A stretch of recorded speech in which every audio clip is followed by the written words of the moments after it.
touch the sky, rise this my wings, superstar. Without legs, watch it from the mountains top. Hey, I'm superstar. I can't be anything less. It's not about me. It's about who lives in me. It's not about me. It's not about who lives in me.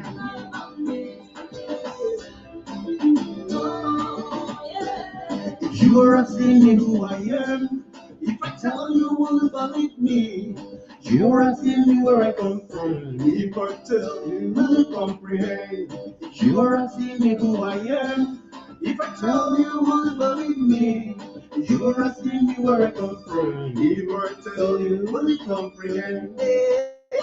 I'm composed of fire, I'm supernatural by design. I breathe well under the water. I'm one with the faith. I'm one of the spirit. Christ is always in me. Don't wonder why. I've always been the best. Love a superstar. Without wings, I've touched the sky. Christ is my wings. Superstar. Without legs, I'm watching from the mountains. Hey, superstar. I can't be anything less. It's not about me, it's not about who lives in me.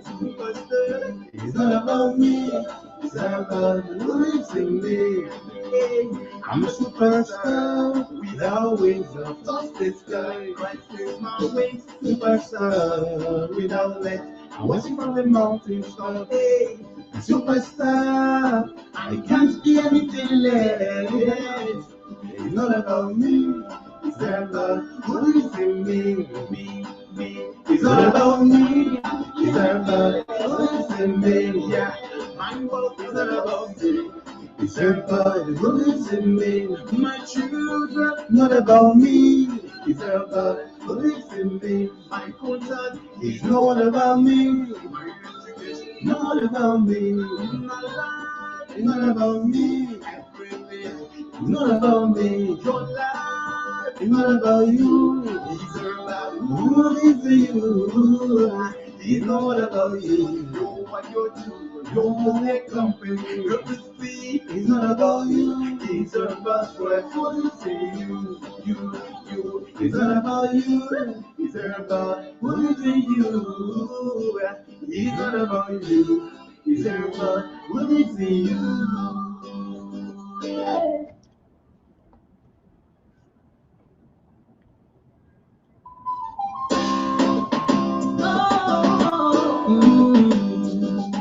Hey, God calls me the guy, but you call me Magoo. Hey, if I be you, then you call me me, and we could believe. God calls me superstar, but you call me Sapa, Mr. Sapa. If I be you, then you call me me, and we could believe. Now you're asking me who I am. If I tell you, will you believe me? You are asking me where I come from. If I tell you, will you comprehend? You are asking me who I am. If I tell you, will you believe me? You are asking me where I come from. If I tell you, will you comprehend? Hey, I'm composed of fire. I'm supernatural by design. I'm really well under the water. I'm one with the faith. I'm one of the spirit. Christ Jesus lives in me. Don't wonder why. I've always been the best. I'm the superstar. With all wings of touch the sky. Christ is my wings. Superstar. Without legs. Watching from the mountains top. Hey, I'm a superstar. I can't be anything less. It's not about me. It's about who lives in me. It's not about me. It's about who lives in me. Hi, Dr. Kali. Are you? You are asking me who I am. If I tell you, will you believe me? You are asking me where I come from. If I tell you, will you comprehend? You are asking me who I am. If I tell you, will you believe me? You are asking me where I come from. If I tell you, will you comprehend? Hey, I'm composed of fire. I'm supernatural by design. I live well under the water. I'm one with the failure. I'm one of the spirit.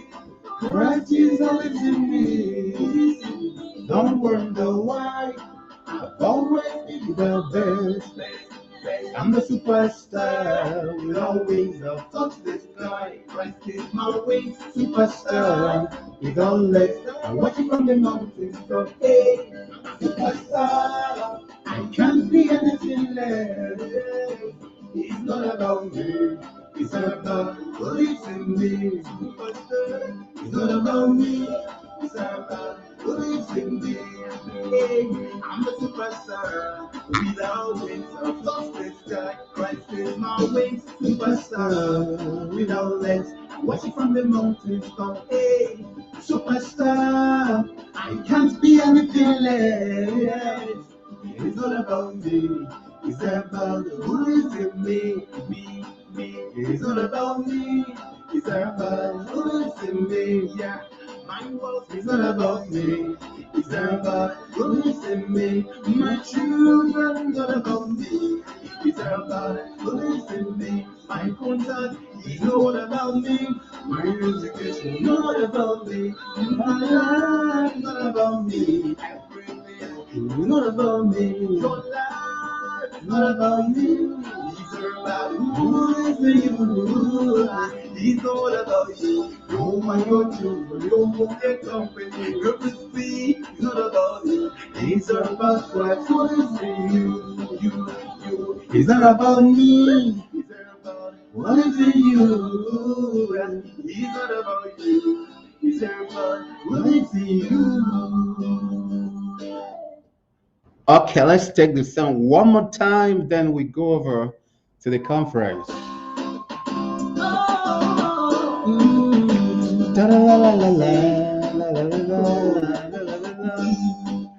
God calls me the guy, but you call me Mugu. Hey, if I be you, and then you come to me. Now who you go believe? God calls me superstar, but you call me Sava, Mr. Sava. If I be you, then you come to me. Now who you go believe? Now you're asking me who I am. If I tell you, will you believe me? You're asking me where I come from. If I tell, will you comprehend? You're asking me who I am. If I tell you, will you believe me? You're asking me where I come from. If I tell, will you comprehend? Hey, I'm composed of fire. I'm supernatural by design. I breathe well under the water. I'm warm with the flame. I'm born of the spirit. Christ Jesus lives in me. Don't wonder why. I've always been the best.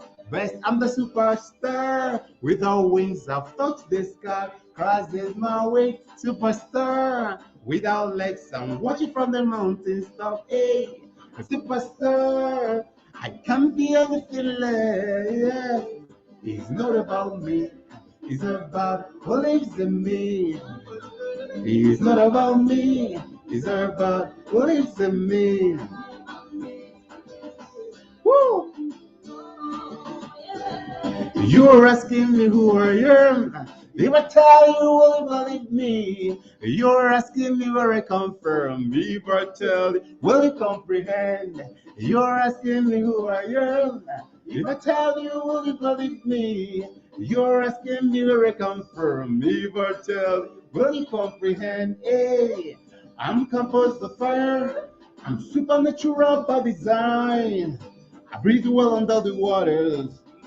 I'm one with the flame. I'm born of the spirit. Christ Jesus lives in me. Don't wonder why. I've always been the best. I'm the superstar with the wings. I've touched the sky. Superstar without legs. I'm watching from the mountains top. I'm superstar. I can't be anything less. It's not about me. It's about who lives in me. It's not about me. It's about who lives in me. I'm the superstar without wings. I've touched the sky. Superstar without legs. I'm watching from the mountains top.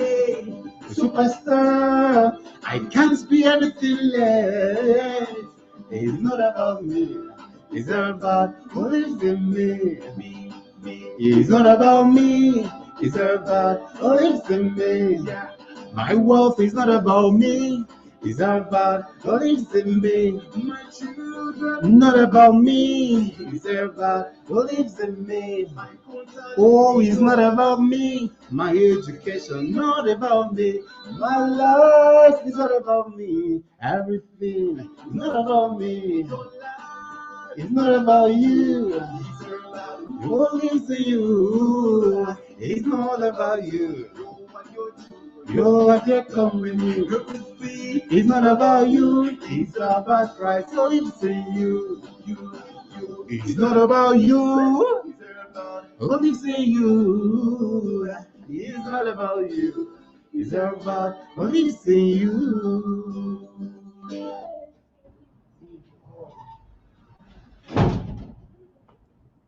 Wow, welcome, guys. Welcome, welcome, welcome. Thank you so very much. I'm excited to have you here today.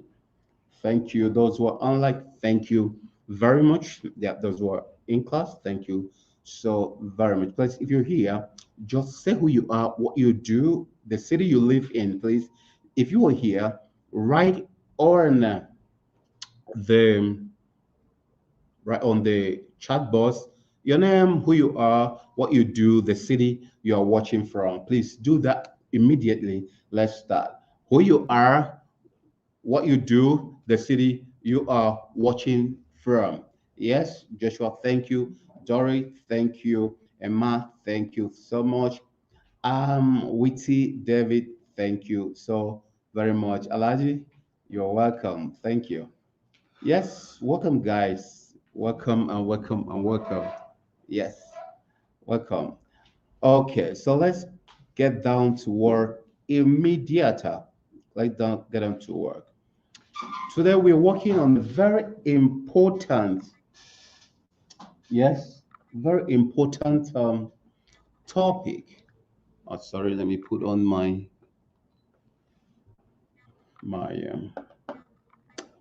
projector for those who are in class.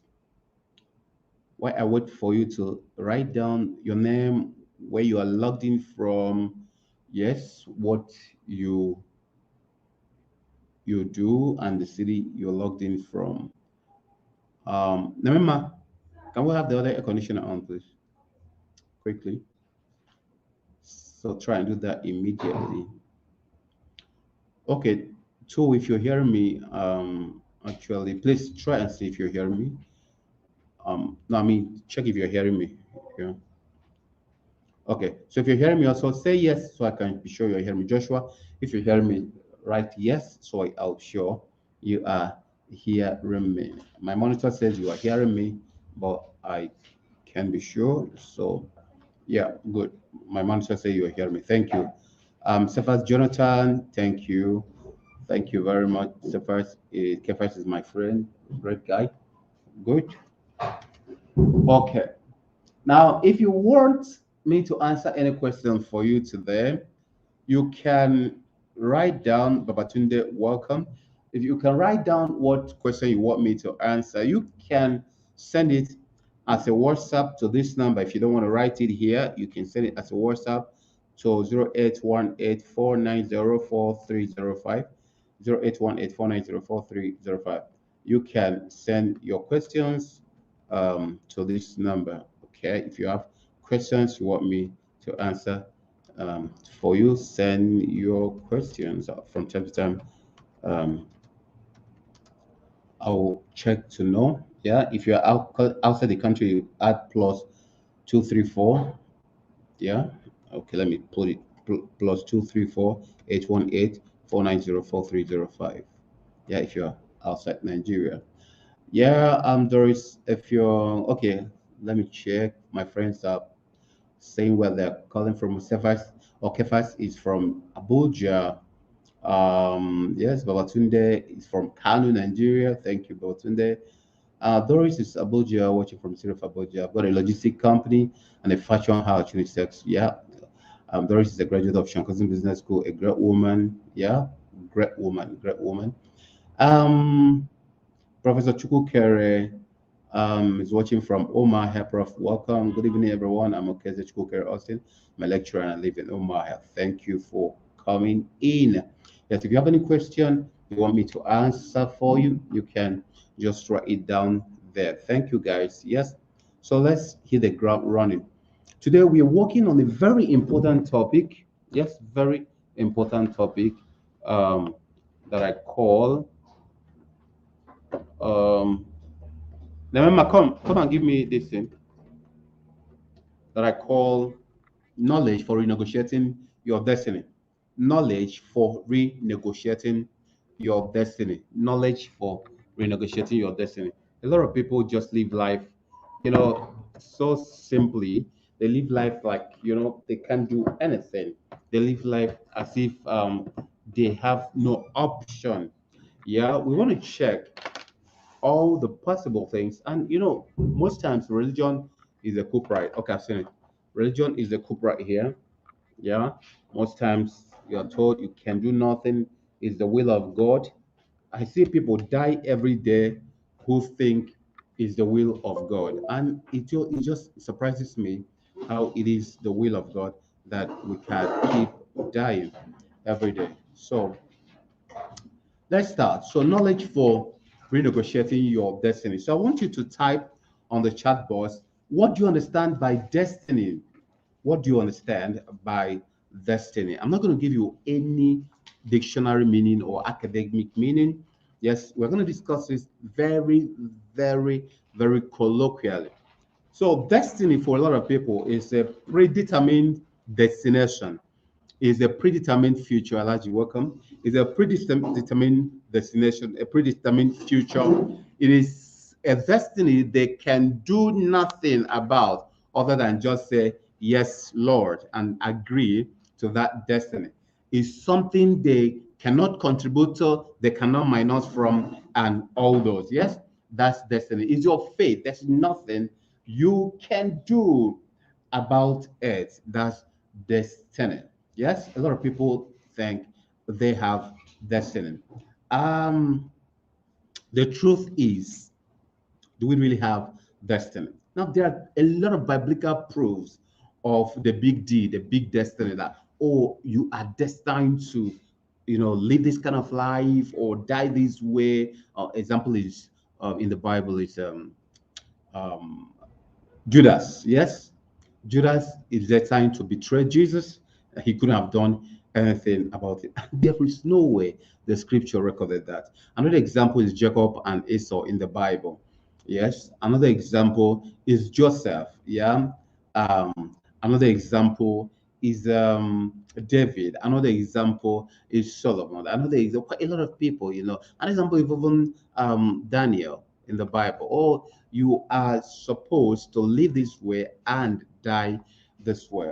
That is what destiny. Okay. So no argument about that. And are there essential proof of destiny? Oh yes, so many of them. Oh, a man started a business, he moved up and up and up, and something happened. His shop got burnt, and then he became a poor man. And since then, there's nothing he can do. So what could he have done about it? It wasn't his fault. Yeah, somebody, a gate man was, or rather, a security man was, cooking, and he got into fuel, and the fuel got into generator, burned the whole market, and his own was burnt. He lost 150 million. So what could he have done about it? There's nothing he could have done. Yeah, nothing he could have done. Sunny, welcome, welcome. Yeah. So now that is destiny.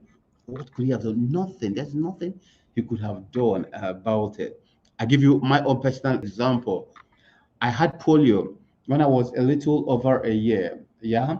I was I was a little boy of 1 year, 6 months, and I went out to the rain. After the rain, yeah, I had um, fever. After the fever, my parents did everything they could, took me to hospitals and all those.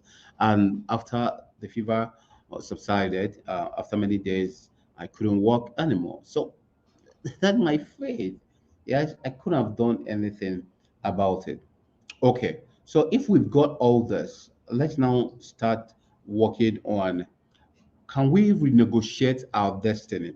Can we renegotiate our faith? Can we decide what happened to us? Now, why this topic is very important in this time in the world, not only just in our climate, but everywhere in the world, is that we are in a very beautiful time. Yes, locally and internationally, we talk about COVID, we talk about other things and terrorism. It's just so pervasive. But the truth about life is, if you ask a lot of people, how many percentage does your mind contribute to who you become? Yeah, research has shown people will say 90%. A lot of people will say 90%, especially athletes. They say 90%. My state of mind contribute 90% to who I become. So the question is, why is it that we don't do anything about this mind?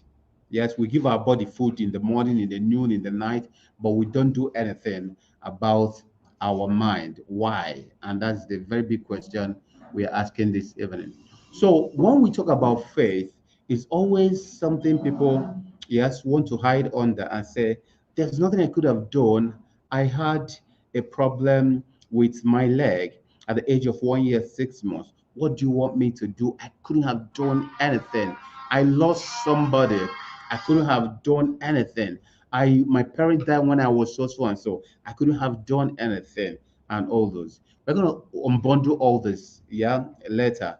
But the question is there a cause and effect perspective? Is there a cause and effect perspective? So let me tell you some stories. Cause and effect perspective about faith. Okay, welcome, Afalabi. How are you, sir? No. Okay, so now there's this trader. He has a bank loan. Okay, he has a bank loan. He was doing well, so he took a bank loan. And one day, yeah, he was supposed to go for a particular meeting. He didn't leave on time. He left very late for that meeting. So rushing to that meeting, he had an accident. He confessed that he was driving recklessly and he had an accident. Remember, he has bank facility. So he has some boys in his company or his shop who were taking care while he was away, and those boys did quite a lot of harm to him. So they were selling and they were eating the money. Remember, the bank loan is there, and then the interest is mopping up, and all those and all those. At the end of the day, the guy came into serious problem with the banks. His house where he was living was sold for the bank to recover their money. He became houseless, like he became homeless, and then he became very poor, and he couldn't do anything. Remember, he had accident, he had problem with his legs and all this. But just about 6 months, or let's say 1 year before then, the guy met somebody like me and said, I want to take a loan. And the guy came to his office, a consultant, and said, you don't need a loan. What you need right now is to restructure your business. There is so much problem in your expenditure. There's so much problem with your marketing. There's so much problem with your sales.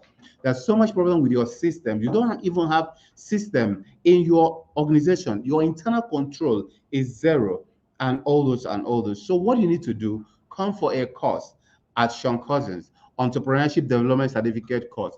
When you finish it, you'll be able to understand everything about your business. And then it's easier for you to do what to know when you need a loan. And if you need a loan, when you bring it in, you bring it in into the right system. And the guy said, no, what I need now is a loan. I do not need all these long stories.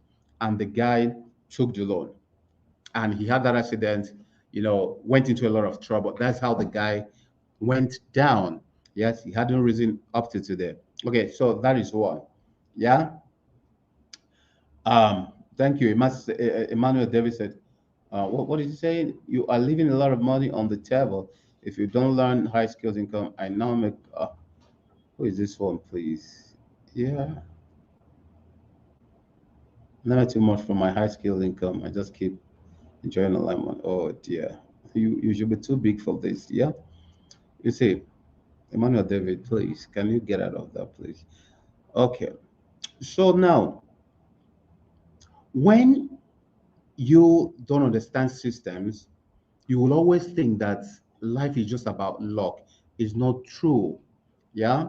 Now, there's this guy who lost courage. He saw it happened in a church. The guy saw a lady he wanted to talk to. For months on end, he couldn't talk to the lady. So what was he doing? He just kept praying and praying and praying and praying.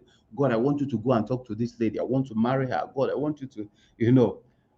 Later, the guy had in the church where the pastor was announcing the lady's wedding. The guy went to the pastor and was like, this guy is marrying my wife. This guy is marrying my wife. And he was quarreling. And the pastor said, have you told the lady that you want to marry her? No, I've not. But God have told me about 5 years ago that this is my wife. And that was, you know, the trouble. Yeah. He lacked the courage to marry his wife. And another person married. So you see the guy who lacks courage, you have an idea, you needed to implement it. You never did anything about it. Your WhatsApp status is all about jokes and funny things, and you have things to sell. No branding, no nothing, and that is destiny. Maybe that's your destiny. Now, the dreamer without confidence, the guy who lacked courage, the unprepared graduate during the time you were in school, or your lot was, yes, you were never reading your books, nothing. I think Dr. Emma Akanwa was telling us the last conference how he wasted his time in his university or when he was an undergraduate. But having traveled to US, he now found out that he would have used the time he was in the university to do quite a lot regarding, getting some skills, whether it's barbing skill or hair making or some other skills he never did. And when he got to US, he found out that he was doing 4 5 jobs, 3 jobs, 2 jobs, and sustained himself, did a master's, did a PhD, doing all those jobs. But when he was undergraduate, when he could have learned everything, and he's sometimes he has only one course in a day, he never did learn anything. So you can see in life, you can determine. Yes, Emma said, yes, I wasted so much time. Thank you, Emma. Emma, you tell us that story soon. I'm going to give you time to tell us that story. Okay. So now the next thing is last this week here, my staff came and told me, oh, somebody came for job interview because I called my staff to come. Please, I want you to come and do something for me. When she came, she said, sir, please, I have somebody I'm interviewing. Let me rush back for the interview. I said, okay, for the which post? He said, yes, okay, ma, thank you, I will. He said, okay, I want to which post? I said, oh, the post of um the security man here. Okay, so I said, oh, if he has to be my security, I need to interview him myself. Send him in. Now, naturally, this guy will go through this staff and then go through another staff. Then before they're going to give me the list of the people who are supposed to be employed. Then I'm going to look at them and probably check all the analyses, and then I want to see those people. So, but this guy is seeing me face to face. And I asked him a question. And the staff went and told him, oh, Oga says he wants to see you. Please just perform well because, you are now directly talking to the decision making machine. So just, be able to say the right things. So the guy came in. I asked him, what's your name? He told me his name. I said, now tell me about yourself. Tell me, the things I should know about yourself, your strengths, your weaknesses, and the things you think I should know. He said, like I told you before, my name is so so and so. What I'm doing is in my heart. I don't talk too much. And he stopped. I thought it was a joke. I asked him again. I said, "You're on an interview. I'm the boss. So if you impress me now, you get the job. Why don't you just tell me a little about yourself, even if a story from your childhood till now, to show me who you are, what you can do, the things you've done, and all those. Why don't you tell me something?" He told me, as I told you before, my name is so and so. What I'm doing is in my heart. I um I don't talk too much. I just called my staff and said, okay, come and carry your brother. And then that was how the interview ended. Now, this guy will go out and say what? And said, oh, I'm not lucky. I've applied for job everywhere and I'm not lucky. What of the person who doesn't read? If I ask you, since January 1st till today, February 19th, which book have you started and finished? Or which book have you read? Yes? A lot of us have not read anything. Yes? Readers are leaders. Yes? Learners are earners. If you don't understand that, you will not progress.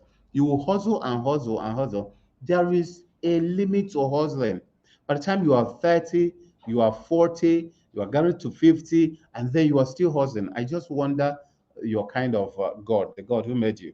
Yeah, because I don't understand how you can just keep on hustling and hustling and just hustling, and then no program.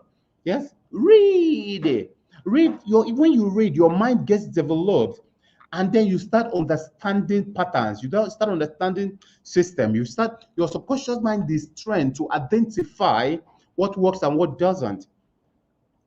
A lot of people are running around and looking for connection, and then you want to connect to somebody, and somebody doesn't want to connect with you. Yes, you want connection. The person who you want to connect to wants connection too, but you don't look like what he or she will want to connect with.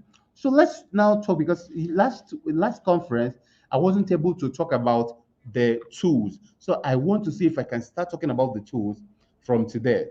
So now let's look at something very important that people turn around when they want to talk about this destiny thing.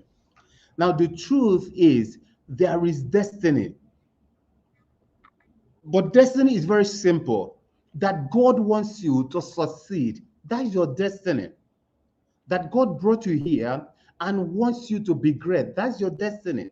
That God brought you here and wants you to move progressively in your life. That is your destiny. Is there anything called luck? Yes, the luck is that God has given you this earth to inherit at the time you are alive. He has made you a shepherd so you can shape the world when you are here. He has made you somebody to make a dent in the universe. Whether they call themselves, inventors or whoever they call themselves, they are not extraordinary. You are like them because they are like you. Yes? When I was, a teenager, I wrote a song. That's many years ago. I was a teenager. I wrote a song. The song is for youth. I wrote, "Youths, be wise and resourceful to yourselves. Youths, know it. All the world is but a stage. Don't depend on your parents' wealth, cause you know not tomorrow. Determine today what your tomorrow will be. With hard work and fear of God, you must make it. You may like to be like Abraham Lincoln. You may like to be like Sultan of Brunei, Elon Musk. You can be like them, for they are like you. Don't depend on your parents' wealth, cause you know not tomorrow. Determine today what your tomorrow will be. With hard work and fear of God, you must make it. So when my friends we are joking and playing, I know it that the people who succeeded in life, it's very simple. They were able to learn one thing, became very good at it, learn another, became very good at it, learn another, became very good at it, learn another, became very good at it. And when the occasion calls for that, they presented themselves.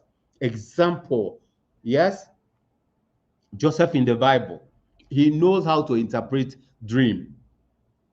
Yes, he has a skill. He knows how to interpret dreams.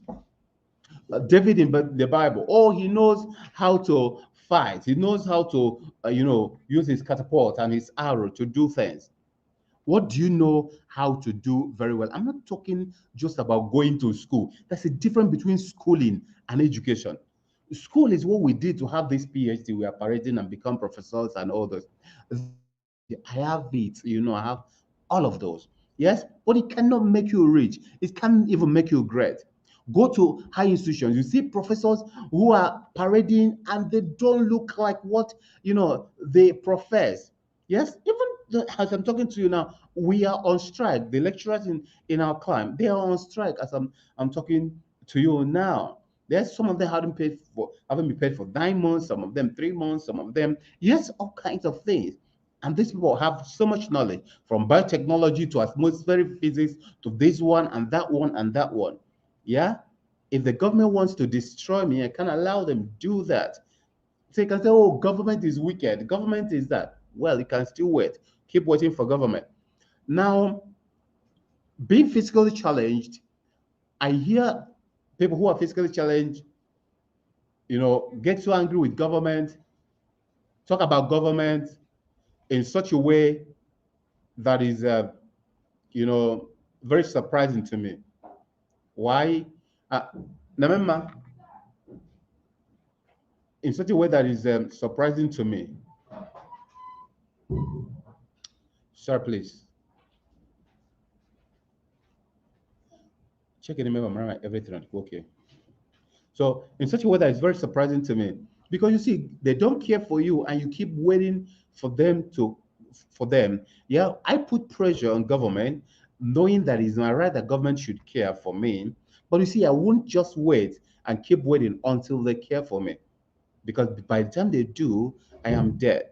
Okay, so if you understand this, there's a very important fact around understanding how luck works and how algorithms work. So that's what we want to talk about right now. So, luck, yes, luck has been studied.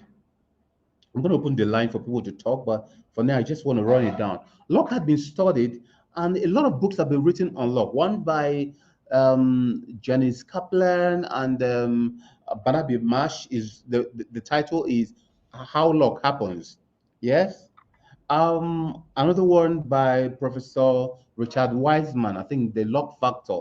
And quite a lot of books on luck. I'm not talking about the metaphysical books. I'm talking about scientific books on luck, how luck happens. Yes, how to live the lucky life. So let's look at some things about luck and algorithms. Now, luck is chance occurrence. So I'm going to ask my friends here who are in the class, what's the name, bro? Cyril. Cyril what? Cyril Benjamin. Have you ever been lucky before? Think about it. Yes, Alaji. Yes, both of you. Yes, Afolabi and Adams. Yes, yes. I want to know. Have you ever been lucky before? Yes, I want to know in which case were you lucky, and what really happened. Yeah. Okay. So let me get back to Cyril. Cyril, have you ever been lucky? Not quite used to the word lucky. Okay. If you may walk somewhere and I get something I didn't expect, yes, I have. Okay. Do you have anyone you want to share? The particular one Yeah. was Raise your voice a little because we have online audience. 1 year I was collecting data on the Abuja churches with my late boss. Okay. And so 6 year, I'd seen a book with someone. It's called One Word from God Can Change Your Relationship by Kenneth Copeland. One word from God can change your relationship. A book. Yes, I Okay. wanted that book seriously, and Lillian said I should go get my own. She could only give it to read, and I read. But as I was walking to that church, someone behind was following. As I got to the bookstand, seeing the book in excitement, asked how much. I don't understand how this happened. The guy, someone who was following me, like a spirit person was checking on me, Yeah. just said Do you want it? I said yes. He said, have it. That's how I got that book. I was still in awe until I left that. Okay, now, but you found out that there was something that you've always wanted that book so badly, Yeah. so badly that your body, your aura, you have the magnetic field around you that was pursuing this book everywhere and all those and bringing those who could be of help. Now, the way you said you wanted that book because you wanted it. The way you said it was what magnetized the other guy who said, "You want it, take it," because he saw you wanted it badly. If it's a book you didn't care much about, then how much they said this book, Sha? You know, the guy will not invest in it. Now, there's something about tonality.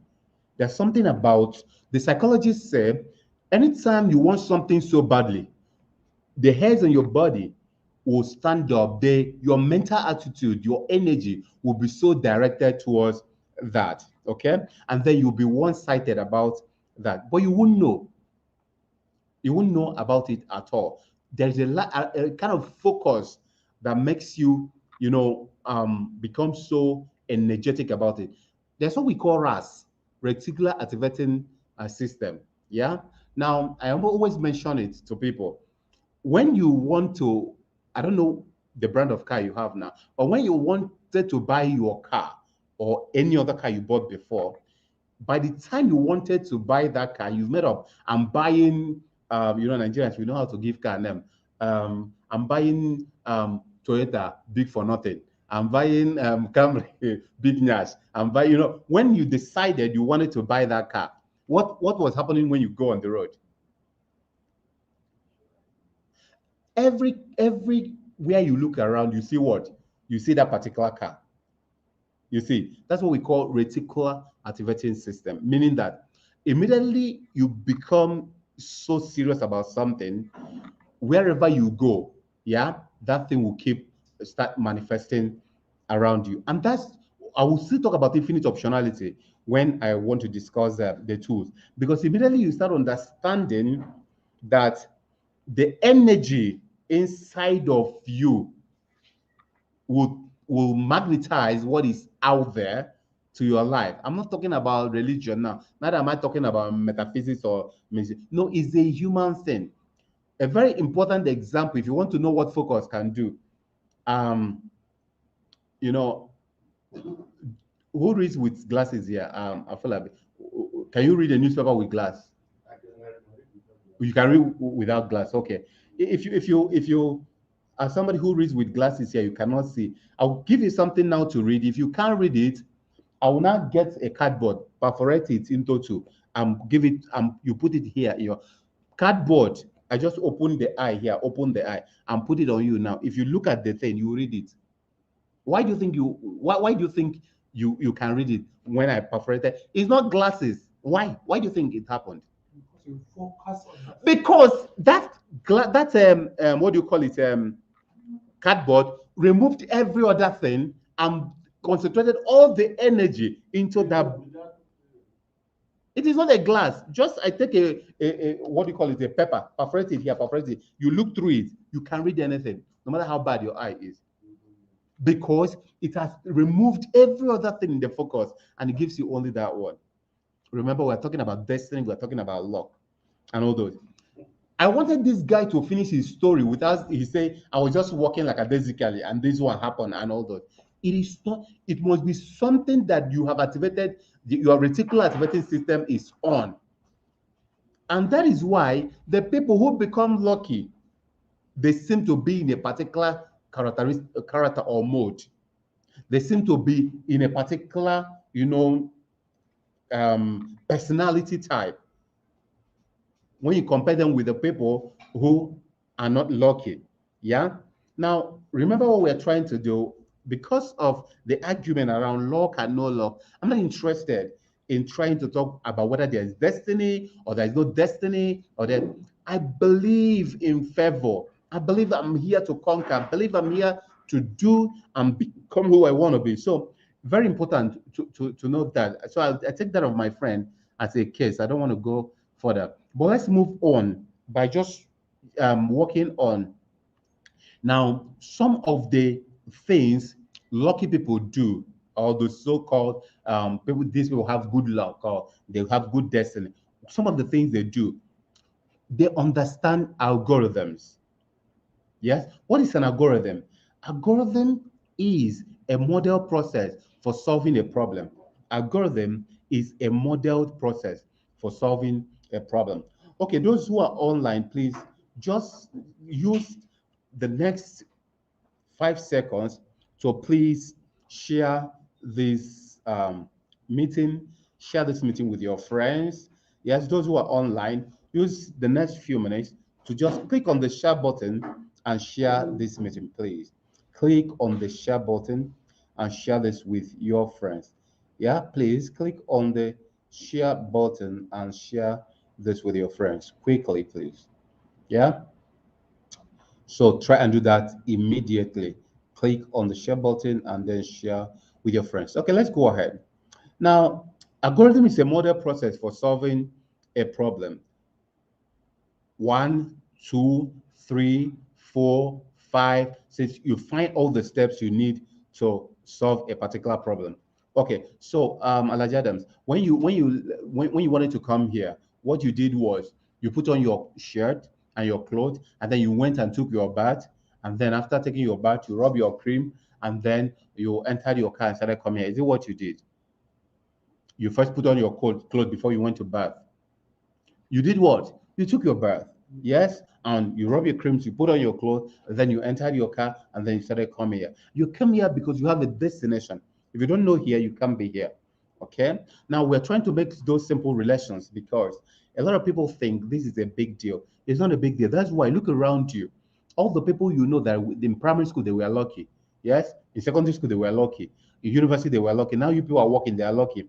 A lot of them are in politics, in different places, in international organizations. They're still lucky. So why? Is it your own God a dead God or something or whatever? Or what did you do to God? Yes, maybe you've done something bad against God that makes him to always put you in the wrong frame and all this. But that's for another day. So luck, there's a way it happens. That is why lucky people get luckier. I want to use those words luck. I want to use those words destiny and all that just to make a lot of people comfortable. I don't want people to go into argument mood. That's why I'm assuming there's something called luck. But let's assume without considering, but assuming, then let's find out how it happens. So, Serial, is it Serial? Yes. Have you read any book on luck? You've not read any book on luck. Have you read any book on favor?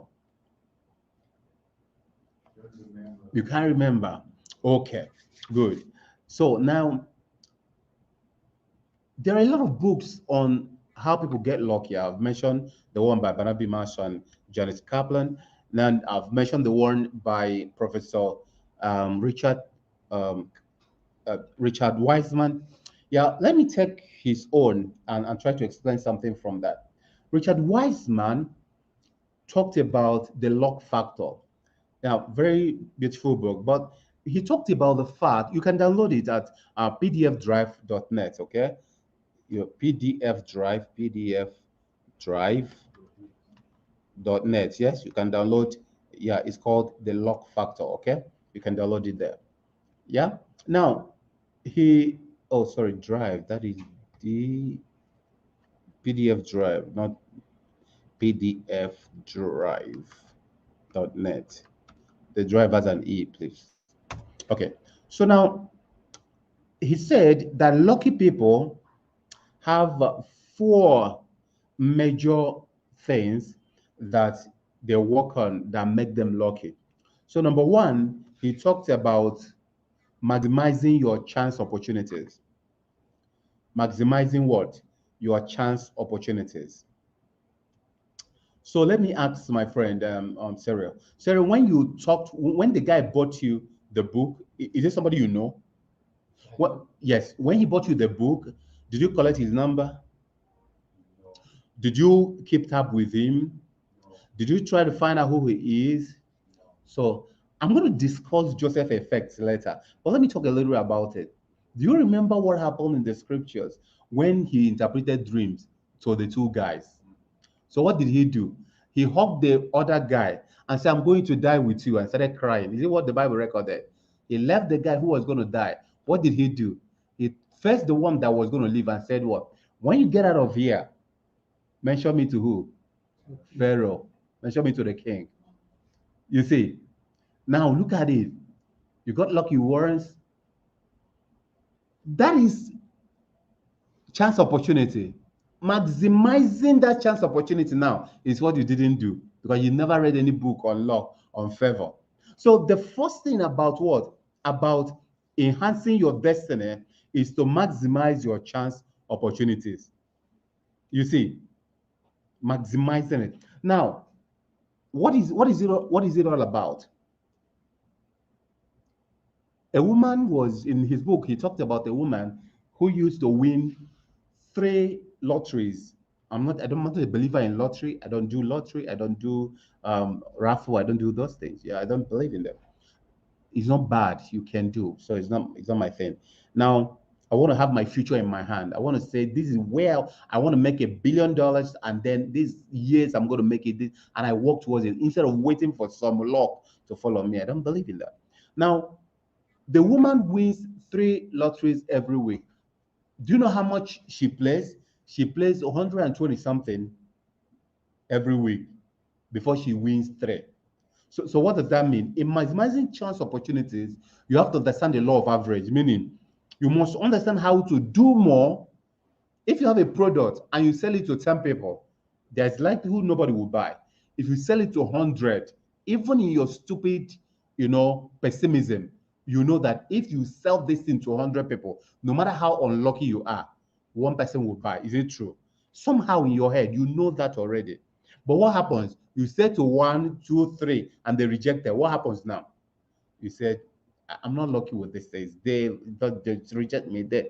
Yeah. So in maximizing your chance opportunities, you must understand the law of average. You cannot win if you don't play in the game of life.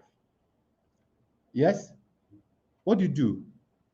Furniture entrepreneur. What? Furniture entrepreneur. Furniture entrepreneur. So how many proposals have you written this year? Just this year, I have not written any. Okay. So now you see, we are almost close to 45 days gone, or close to 50 days gone in this year, and you're not written any proposal. I'm not saying you should write proposal anyways, but you see, you cannot wait for something to come when you never proposed anything. Yeah. Which day is your marketing day? The day you leave your shop and go to offices one by one. Hey, we can help you. Look at our this one. Look at that. Yes. So can you imagine you go to in a week you talk to three persons. In a week you talk to three persons. I mean, marketing three persons. So we've got about 5 weeks gone or 6 weeks gone. About 6 weeks gone. So that means 3 times 6. That is 18. Okay. You see, the possibilities of being lucky is expanding. So maximizing your chance, opportunity. Law of average, you can't win if you don't play. Now, if you also want to be lucky, you must have large social network. The people you know, the people you can talk to, the people you belong to, those who know what you do. Do you know that a lot of people in your mosque, Afolabi, they don't know you have a fish farm. A lot of people in your office, they don't know you have a fish farm.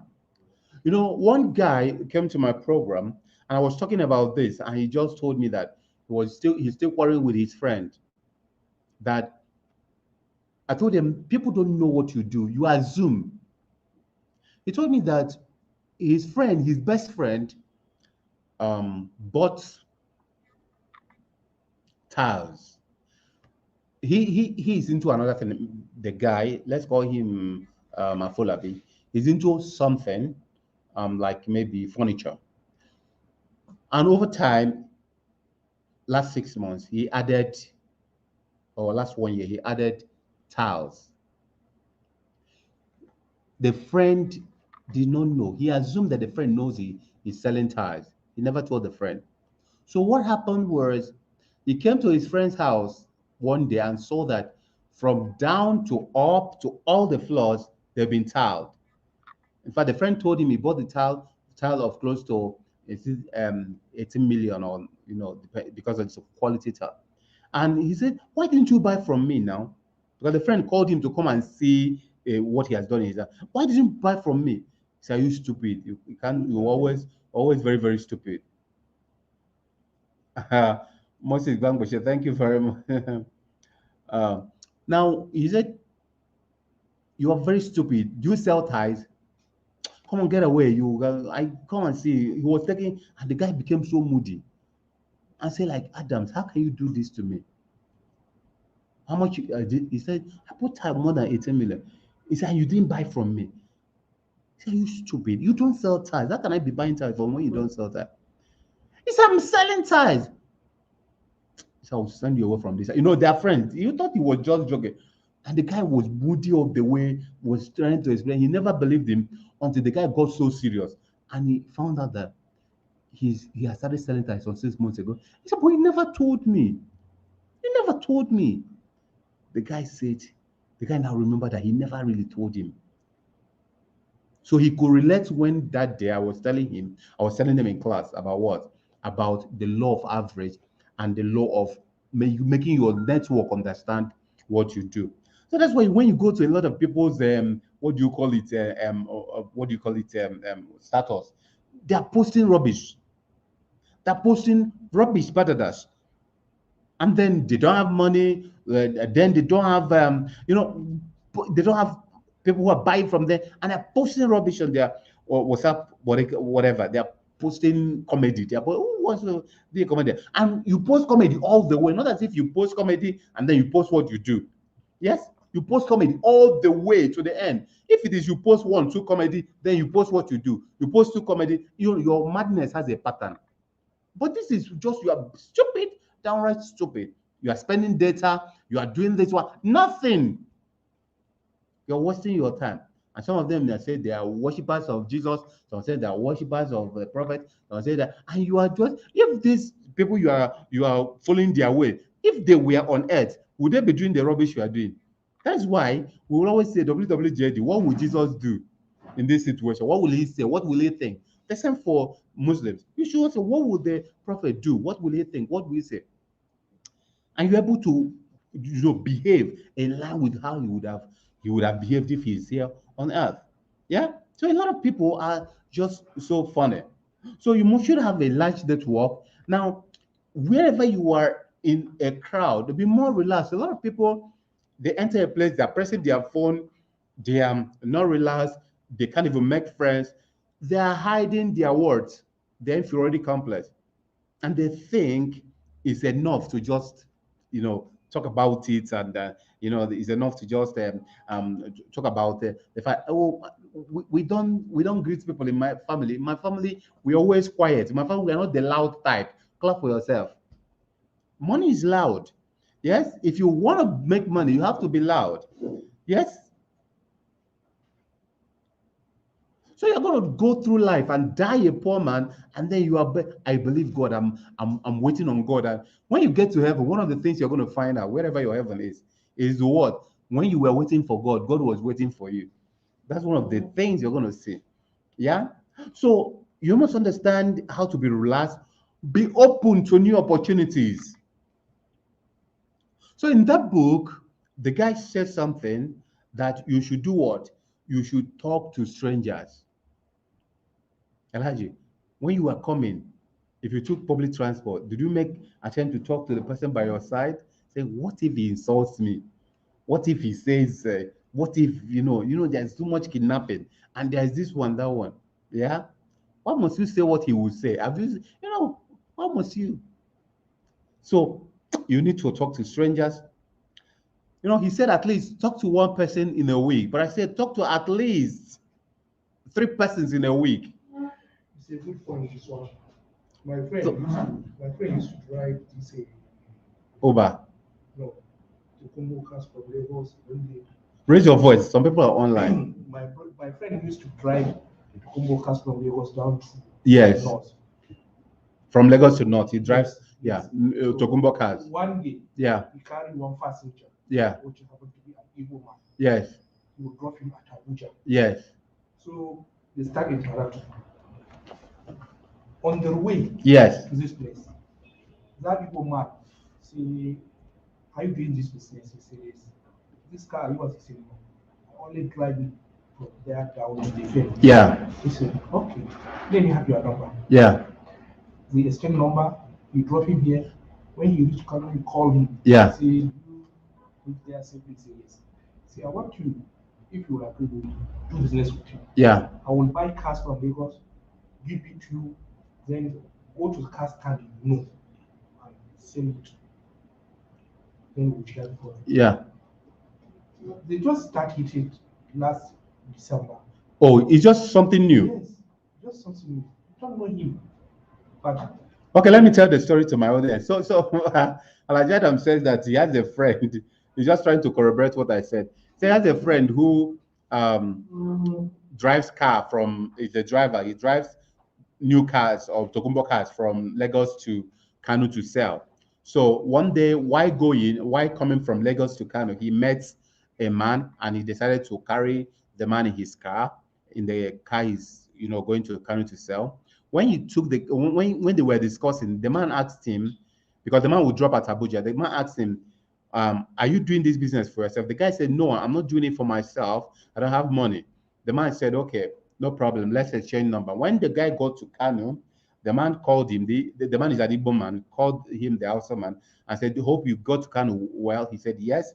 Or he said, yeah, let's start this business together. I'll give you money, buy the car, and then you take it to Kano, take it to any stand, you sell. When you sell, we share the profit. He said they just started it December 2021, meaning talking to strangers. So he was just trying to corroborate what I'm saying. A lot of us, we buy tickets for travel, especially now the travel ticket is very costly.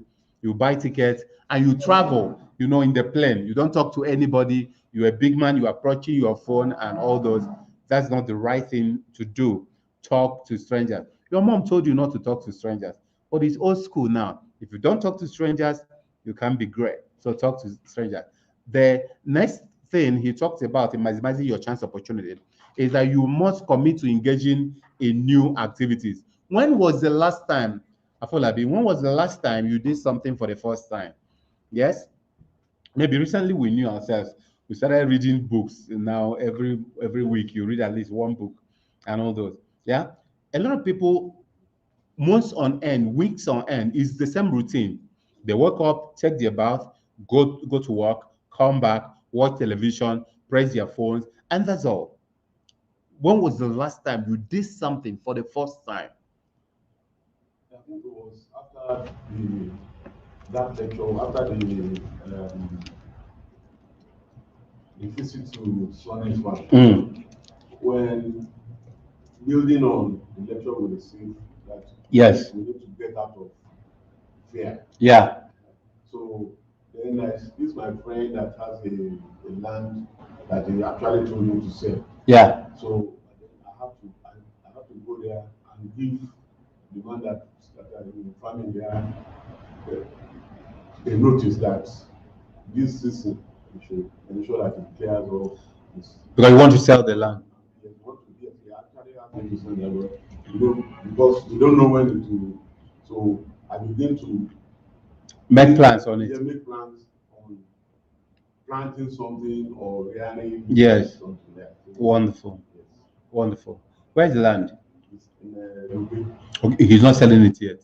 He's selling it. He still want to sell it. Okay, so you tell me how much when we finish. So Okay. I'm a buy. Now the point. One for in that place for fish. Okay, for Because it goes into. okay, it has stream.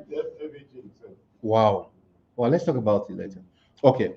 So you see, if you didn't talk now, I wouldn't know. Yeah, exactly. Yeah, and all those kind of things. So beautiful.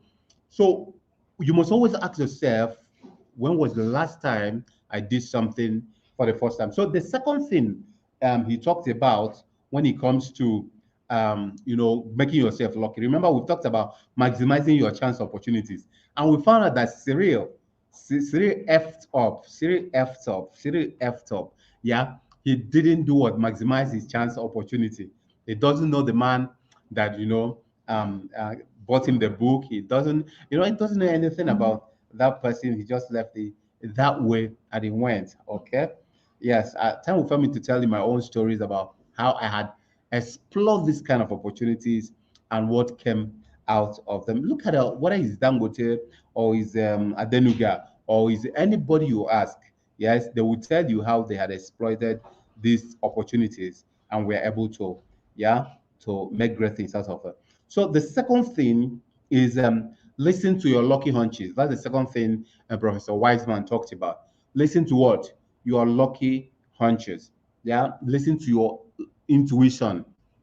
Okay, so I want whether online What if is that for? Lucky hunches, that's hunches. Okay. yes, intuition. Yes. Now, maybe we look at any of you here. Are there times you've had an intuition to do something and you neglected it? Yes, we don't want to talk about the painful part. You neglected it, and somebody later took that opportunity. Yeah, can you remember any? You know, God led it in your mind, do this or do that, and then you were wasting time, and before you know it, something happened, and all this. Yes, yeah. The house, my neighbor, there's a shop there. There's a shop Yes. there. So I was thinking It was empty. it was empty. So Yeah. I was thinking, and I was having some money then. Yes. That I can rent it, buy some bathing, but before I know it, 2 3 months still procrastinating. And I just saw a bathing. There's something you thought.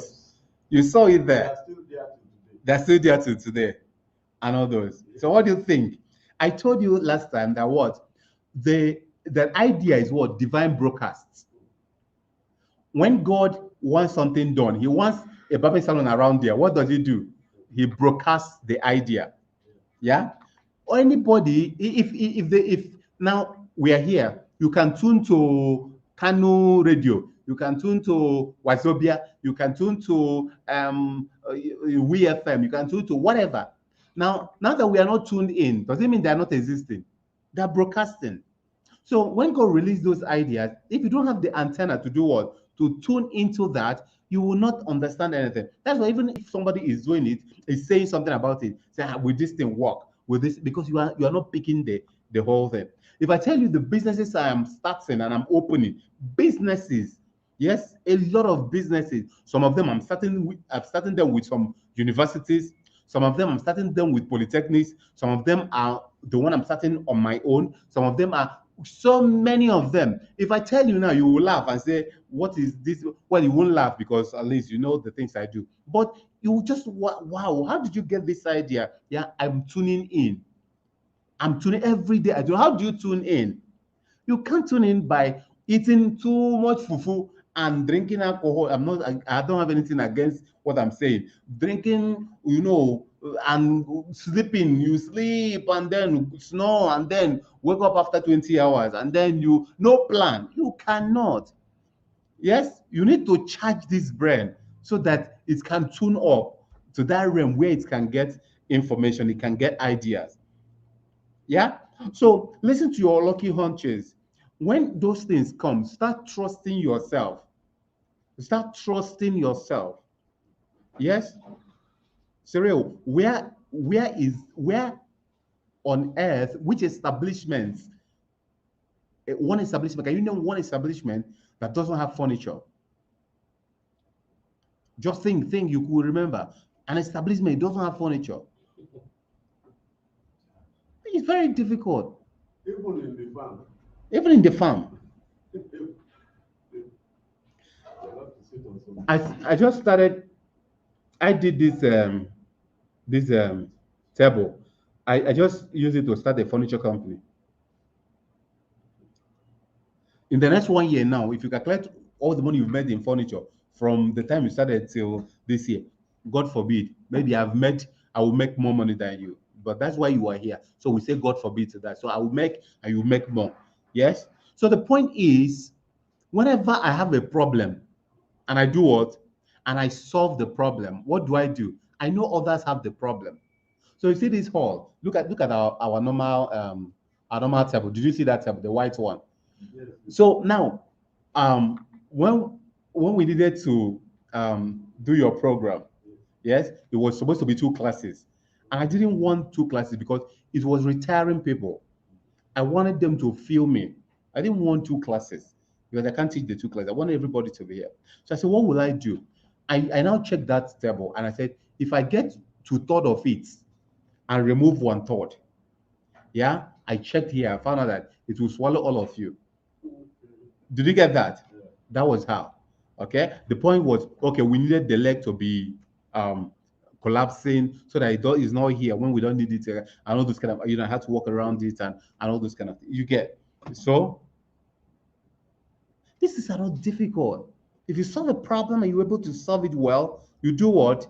You now extrapolate it to the people who need it and all that. There's no business And the inside. pastor who attended the course already Yes, took permission for yes, taking yes, picture. yes. I allowed him. Yeah. So now the point is, immediately you are able to. Now that's one thing. You see, that's a Apollo, that's another thing.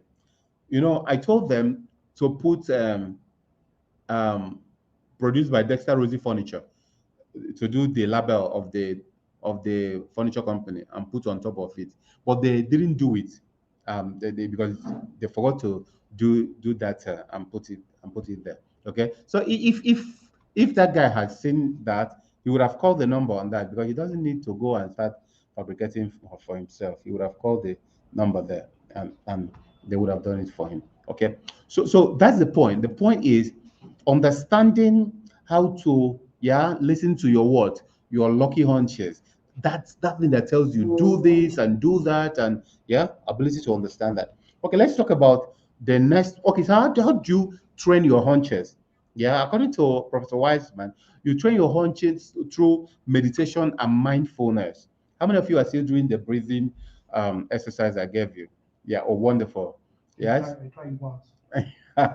And That's when I did it, Because my daughter is asthmatic, so every day, every morning, when I call her today and yesterday, then she has done it. yes, I said, When I- note that your asthma will go. yes, 100%. Yes. when I did it, in the next 3 minutes, You slept. before I observe Yes, myself, I do it too when I want to sleep. Yes. And I tell you, like I promise you guys, if you do it 10 times and you didn't sleep, come out, dash your money. Because it's almost impossible. No matter how much problem you have with sleeping and all those kind of things, researches, people have researched on earth. Anything you want on earth, it has been researched by somebody.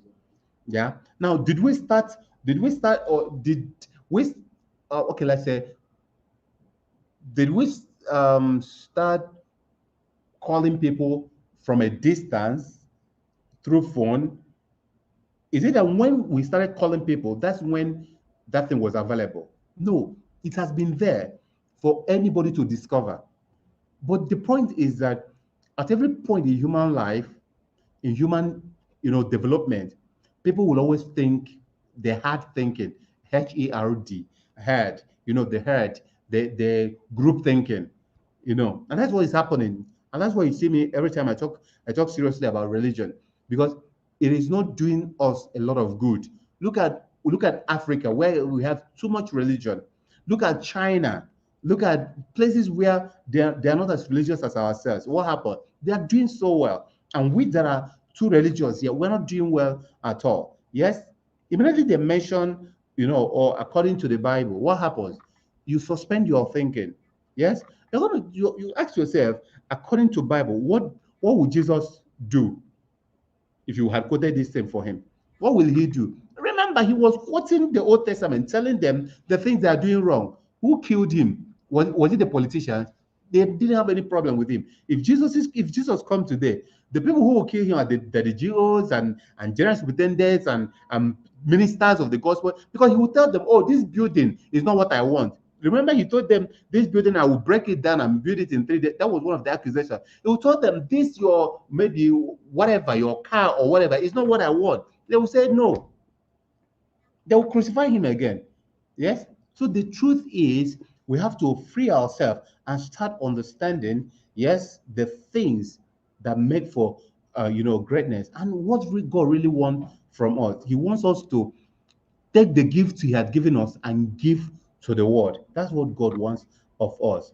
And it is all written in our scriptures. Yeah, read it there, you will see. Yes, all the people you follow in your religions, what happened? They were the people who came to this world and decided that they won't leave this world the way they met it. If you die now, Alaji, if you die now, yes, which dents have you made on earth? How many books have you written? What do you know? You build a house in the village, you build here. Now, what is that? That's rubbish and stupid. What have you done on earth? Yes, what gifts God, all the gifts God gave you, which one have you given back to the world? So most times we just think of these things only in form of money or in form of, yeah. The point is our ability to start listening to our, lucky hunches, to understand who we are. Now, there's this story about the human being. Go ahead. What's this? The punch is HUN. Yes, the intuition, yes. Hunches, yes. Yes. Yes, easy. Thank you very much. Welcome. Yeah, God wants us to take the gifts He has given us and give it to our world. That is the best thing you can do for God. And that is why He wants you to use your brain. The brain has about 86 billion neurons.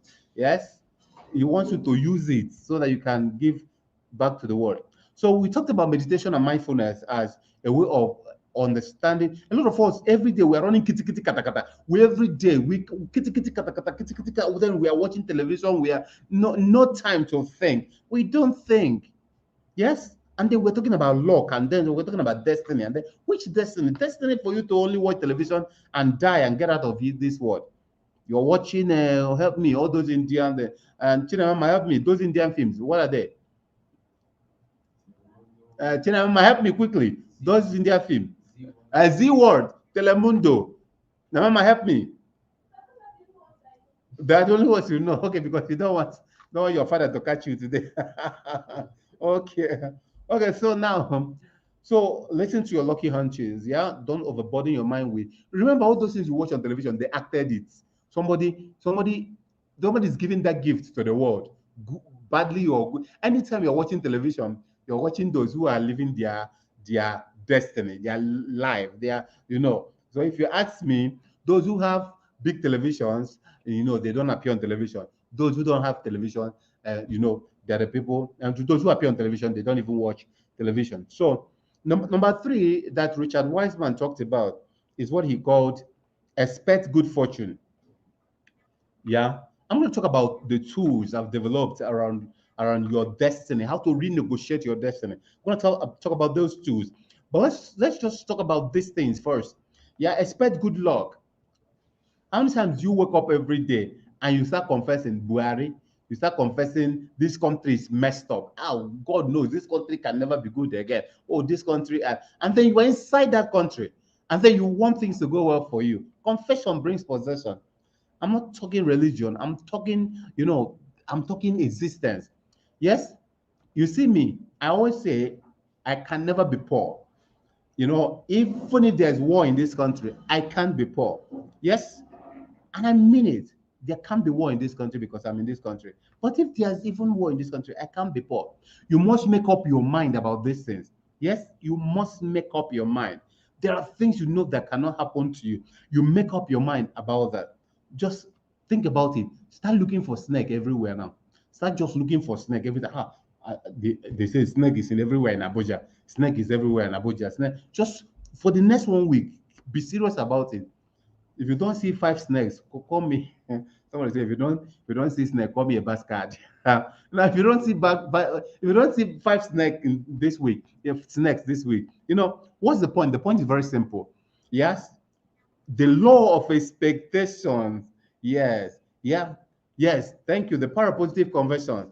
It's not possible. I'm too loaded to be poor now. How can I? The song you listened when you were coming in, Superstar, is my song. Is in the album Superstar. Is one of the songs there. So if I close shop and now go and become a musician, you see, I've written more than 460 songs. I am an IT expert. Yeah. So I am, I command as much as $10,000 to speak for 1 hour. Yes, I have companies scattered everywhere. So how can I be poor for crying out loud? Unless people are no more eating rice. Unless people are no more going to school, unless people are no more having, unless there's no government, I have problems I'm solving for government. I train close to 85% of all the high institutions in Nigeria. I train their professors, their vice chancellor, rectors, and their. So how can I be poor for crying out loud? Yes, because I have value that I'm offering. I'm not doing wayo. I'm not going to do Yahoo for them. They have a problem. They want me to solve it. They appoint their directors. They send them to me to train. Yes, because it's the problem I'm solving. So what problem are you solving? You must find that out. So expect good fortune. In expecting good fortune, you must persevere in the face of failure.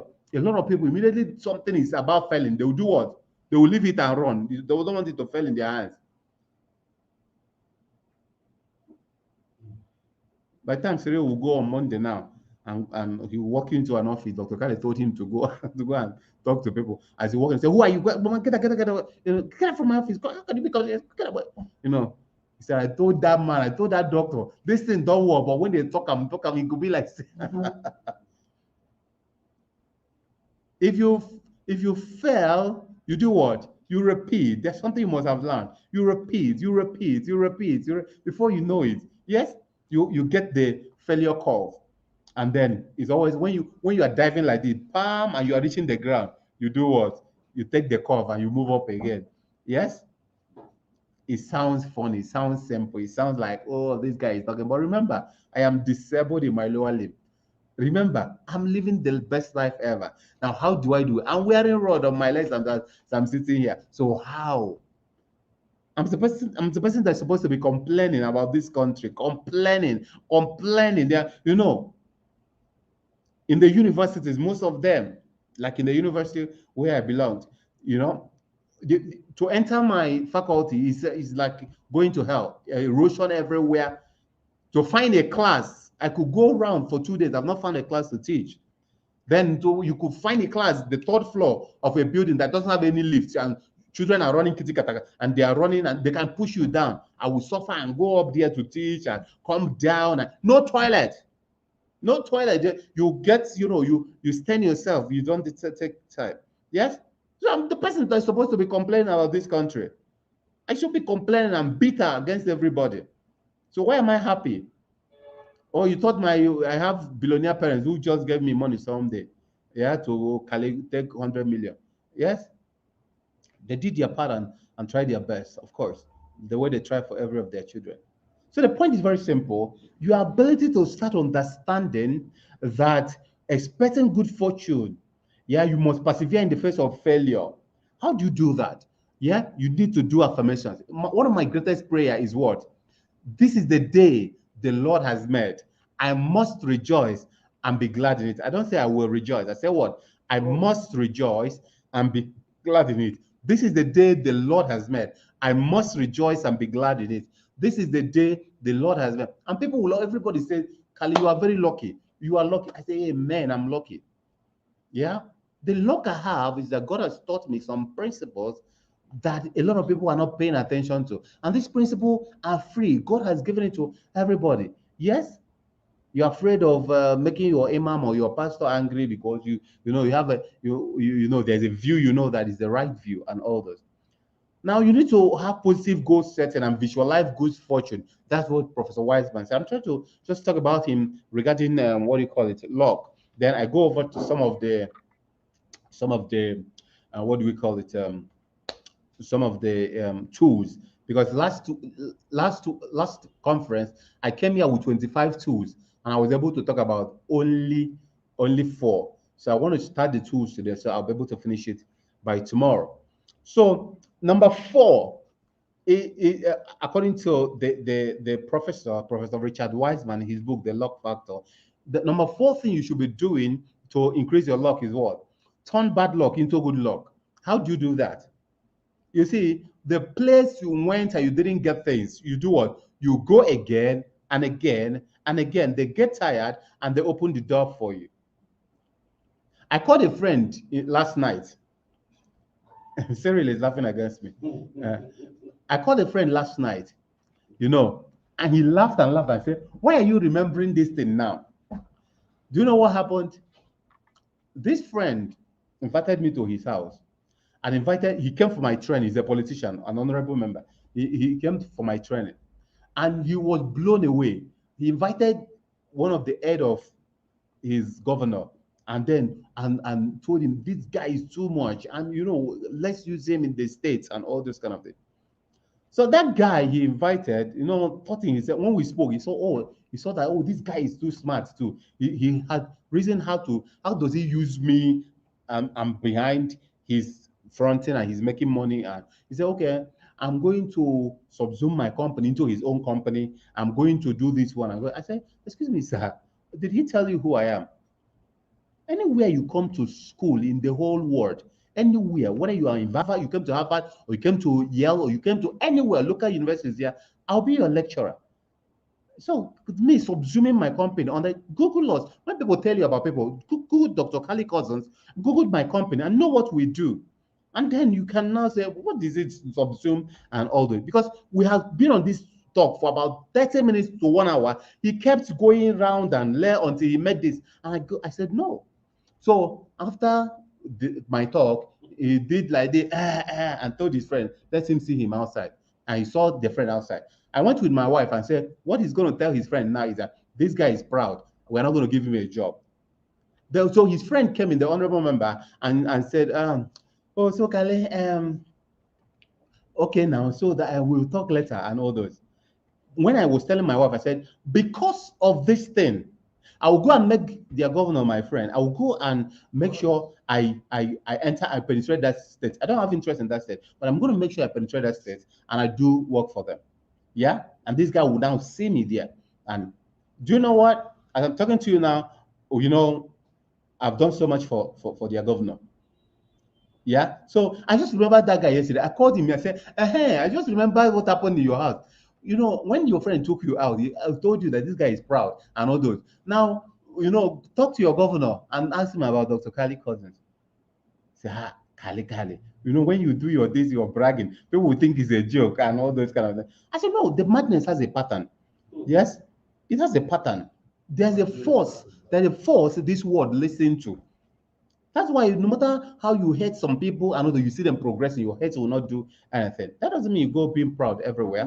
But you see, you should know who you are. You don't allow people to put you under. Having said that, ladies and gentlemen, the point is you must know how to turn bad luck into good luck. In that, when you fail in something, you do what? You make a decision. In the university where I taught, where I worked, I had an uncle there who, when I'm coming this way, I've mentioned it severally. When I come this way, he will look this way. When I come, he will look this way. And I told myself, when I got to about third year, fourth year, it became so obvious that this man is avoiding me because I'm graduating. He doesn't want trouble. I'm disabled. So this guy, when he graduates now, he will come and start disturbing me. Maybe he want to, I told myself that I will come back to this school and be a lecturer and grow in this school that I'll be in a position to help this man. Yes. When he later had problem with school and governor and all this kind of thing, by then the governor is my friend. Yes. So what's the point being made? When you have what people could call a bad luck, you do what? You turn it into. How do you do that? Oh, you do that by what? Practice. Practice how not to dwell. You see, a lot of people do what? They dwell in something. Yeah. They dwell in a failure. They have a failure. They keep thinking about it, talking about it, dwelling in it, and all those. Remember, dwelling in it, and all those, and all those, and all those, and all those. Yeah. So always make sure that you don't dwell in a problem. When a problem comes and happens, yeah, learn from it. Now, constructive problem solving. When you fail, find out why and how you have failed, and then you are able to do what? To move into the next level. So here, I'm going to encourage you, if you've not shared this program, please try and do that immediately. Share with your friends. Okay. So I want to know if you have any question to ask. You can make a call. I do hope I'm able to take your call. You could make a call 081849043005. You can make a call if you have any question you want to ask. And then let me check my WhatsApp and know if anybody had asked any question. If you have any question you want to ask, you can send a question. So yes, okay. Yes, I just want an elaboration a bit on that word, that sentence that madness has a pattern. Oh, what I'm oh, okay. Okay, what I So mean. how Okay. yes, somebody brought his own madness, Yeah. and then you now use your own madness. Yeah. Yes. No. So what I mean by when I say my madness has a pattern is that Yes. when we don't boast like, oh, you must do this. Like when I'll give you an example. I I read philosophy. So when I was about graduating, I kept telling everybody, and my third year and fourth year, I kept telling everybody that I will never search for a job for one day. I will never search for a job for one day. I kept telling my family members. By then, my eldest brother, who read engineering and was one of the best in his classes, had graduated maybe 1 or 2 years earlier and had been looking for a job. Yes, and hadn't got a job. So how can you, as an engineer, you've not got a job, and this person says he's going to, with philosophy. So how, yes, you are joking. So a lot of people told me, you are joking, shut up your mouth so that people can do want to help you, can help you. Why can't you talk better? You know, I kept saying it because you see, there is a way you set yourself up, you cannot fail. I'll give you an example. If you read the book of Luke 11, yes, is it 19 from 11 or so? Um, okay, John 11, okay? If you read the book of John 11, you're going to see where Jesus um, came into a city and he saw the fig tree and said, oh, it doesn't have any fruit. He said, you are cursed, okay?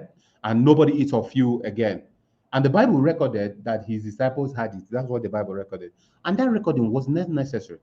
Because if you read the book of John 20, 20 the book of John, the last verse in the book of John, it said, all the things this guy did, Jesus did, that if it were to be written, the whole earth will not contain it. So why is it that you're going to record something as simple as his disciples had it? Why don't you use it to write the other things? But he set himself up so that by the time they came the next day, something happened. Um, Peter told him, "Oh, okay, this thing you caused to has been what has withered." And Jesus said, "Okay." He said, that's Mark 11. Yes, that's Mark 11, not John. Now, Jesus now said quite a lot about faith and all those. Now, when you talk about madness having a pattern, I know how to make sure that I achieve what I achieve by making sure that I don't have a way of escape. So when I kept telling them that I must get a job, I must get a job, I didn't rest. Like, you can't just boast about that and go and sleep. No, you must do your work. At the end of the day, I had 3 jobs. One was with the university, another one was with Central Bank, another one was with NDDC. Okay. So the point is, Monday is having a pattern that I mean is whenever, whenever you want to, whenever you want to look at life, look at it and find the algorithm. If you look at some people, there are some people who are permanent secretary at, they're very young people. I know some of them. You may say, oh, they have Abraham as father, they do this one and do this one. I don't care. What I care is that if somebody can be a permanent secretary at that particular age, if I want to be a permanent secretary and I'm in that system, I will be that. So ability to find out the algorithm that runs something is what I mean by the madness having a pattern. Why do these people succeed? What are they doing that I'm not doing? And all those, you are able to find the pattern. Yes. Remember, one of the greatest things you can do for yourself is what? Be daring. Be daring. Just be daring. What does that mean? Be able to say, yes, I am ready to lose all to achieve this. Yes, be daring. Yes, be daring. That's the point. So the mandate having pattern is about being daring, understanding the algorithms and understanding the protocols. Okay, so that's what I mean by that. Okay, so if you have any question, please try to send me a WhatsApp, or you ask your question here, then I'll answer before I go over. Thank you, Jerry. I said, thank you, Lord, for Dr. Kali Cousins. I'm glad I've been able to break the veil of obscurity. I'm on my journey to finding my molded process to solving a problem. Thank you, Uche. Thank you so very much. Yeah, great. Um, so if you don't have any question, let me allow my friend. Am you still here? If you're still here, is it possible you call to tell us that your story, so that some people can learn from it, and then we can continue, because I don't think I'll do the whole of the 3 hours. Yeah, you here? If you're here, kindly let me know you are here, and then you call the number so that we're able to continue. Yes. So guys, please make sure you share. Okay. So Emma, thank you. If you can call the number so that we can put you through.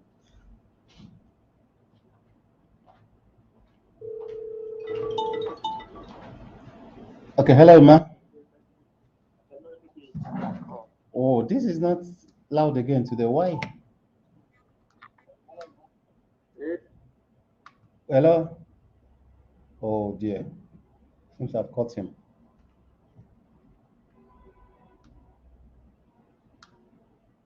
Bluetooth cancelled.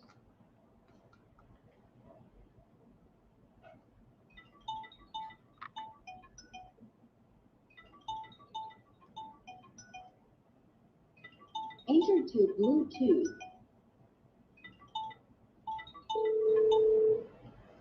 Hello, Emma. Hello, Doc. Yeah, sorry. Trying to get. I'm hearing you, but I'm not getting. The sound is down. Go ahead. Hello. Yeah, I can hear you, Chris. Okay, you hearing me? Sure, very well. Okay. Okay, go ahead. Yeah. Thank you so much, Dr. Cousins, and thank you everyone, both those who are in the building with you and those who are online. It's been a blessing, following you over these years and learning from your wealth of experiences and your I can do spirit, Dr. Cousins. Thank you so much. Thank you so much. In the last conference, we talked about a little bit about one of the things that I believe is also kind of helping, kind of serving as a hindrance to the young people in Nigeria. Yeah. For me, I have a date with young people, and I'm still working and delivering those for clearer direction, especially as you talk about finding purpose and destiny and doing everything. But I also think that some things are very important to me, and that those things are, for me, I consider them pretty basic. So I want to thank your audience, who I believe is a team of noble men and women who, even when I listen to their voice and the way you interact with them, I don't even think that they are young people like, 2025. I feel that these are already accomplished men and Yeah, women some people who in are the audience, still yeah, in my fighting. class are directors in federal ministries in Abuja. Exactly. So, it tells me that there are people who are already accomplished, Yeah, but still they are not comfortable at the status quo. yeah, If only the young generation can also imbibe such attitude and spirit and fight, to make sure that a difference is made in the country. So with that, I just wanted to say that in 2018, yeah, I think it was on Monday, January 8th, 2018, I was given a reception at the Imo State University. And in that program, attended perhaps by close to 200 students, with yeah, professors and, many people. So what I told them was what I never knew all through the years I was at Imo State University.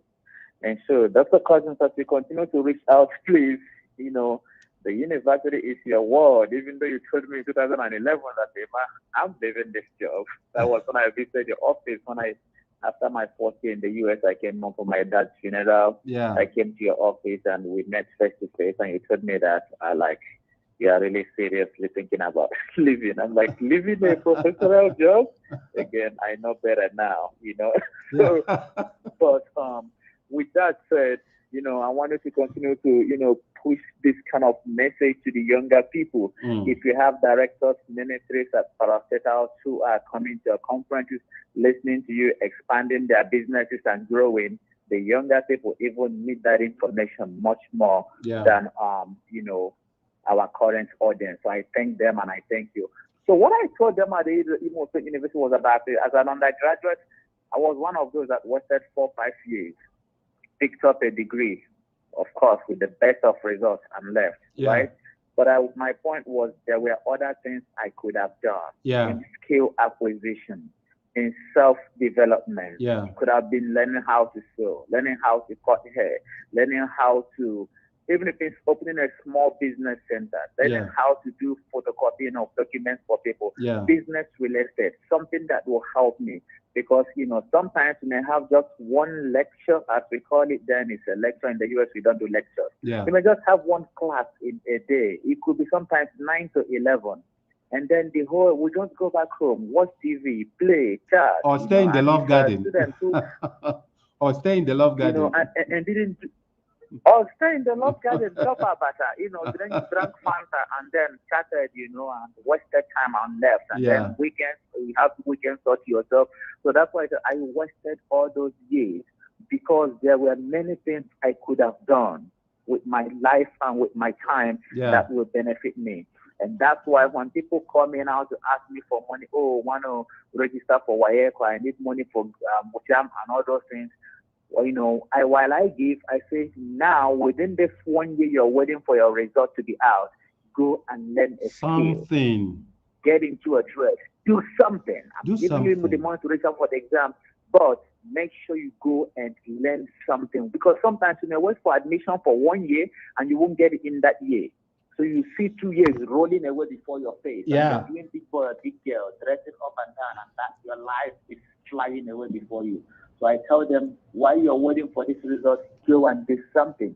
If only someone had told me that, even if no one told me I was an adult, but if only I knew better. Yeah. So Yeah. that's really my message. Emma, thank you. And, Thank you. Thank you, Doc. Yeah. I think I'm going to talk to you because there's a program I have. It's called Youth Flential, and then another one is Student Flential. Now, what I do in that program, I have I do it at conferences where I'm able to show these youth and students what they can be doing. If you go to fiverr.com, if you go to upwork.com, if you go to touring.com, if you go to, is it Slack also, and you see a lot of places people are earning so much money programming for companies in the US, in India, companies in in Europe, everywhere, because people are working from home now. Like we discussed last time, Google had abolished degree for what do you call it, for job. So as far as you can show you can do the job, Google is no more so interested in your degrees and all those. So and we don't have anything against degree, but what we are saying in essence is our ability to actually functionalize what we know, our knowledge. It's happened with even the lecturers.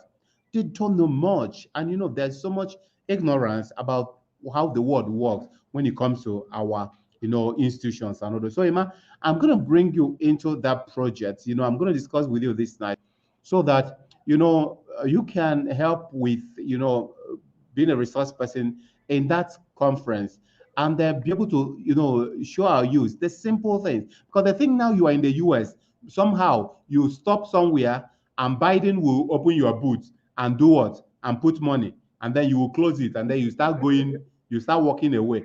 They don't know how many jobs you do every day to have bought the house you bought, to have done this one and done this one. Truly, apart from the fact that there's insecurity here and all those, the effort you are putting in the US, if you come to Nigeria and put as much effort strategically, you will also be able to be somebody. Yeah, but because here most times we are looking up to government, everything, you look around, people who are nobody are making money from government, and you subjugate your own mind to the low level of thinking of this nation. And as such, you don't even feel you could do anything. You are waiting for connection, waiting for one lock to appear one place and all those. Okay. So having said that,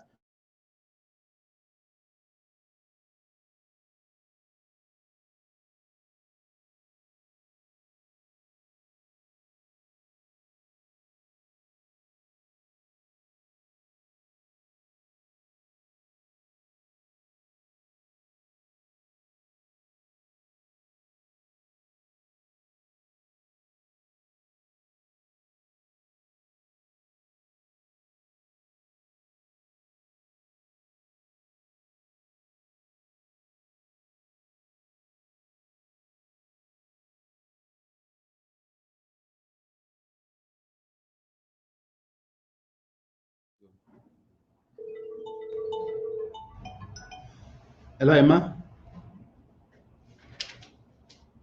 Hello, Emma.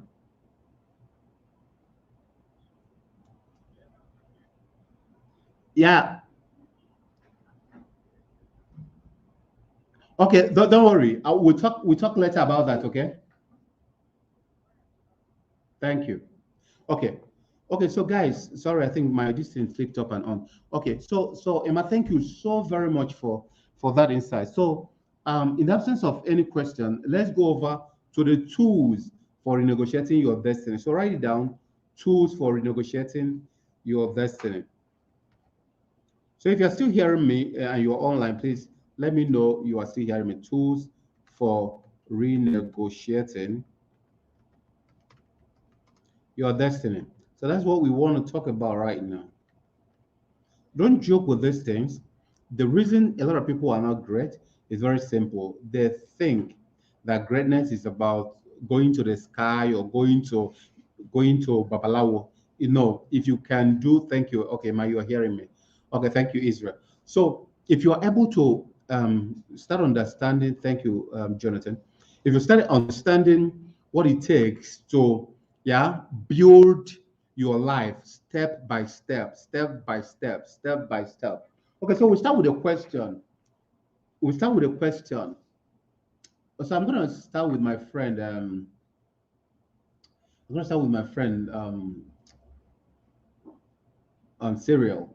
Serial, let's look at what you believe. What you believe is the one most important thing that if you want to be successful on earth, you should know and do.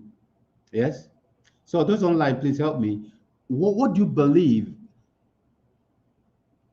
that if you want to be successful on earth, you should know and do? One thing, just one thing. Yeah. So Serial, Alaji, all of you, tell me.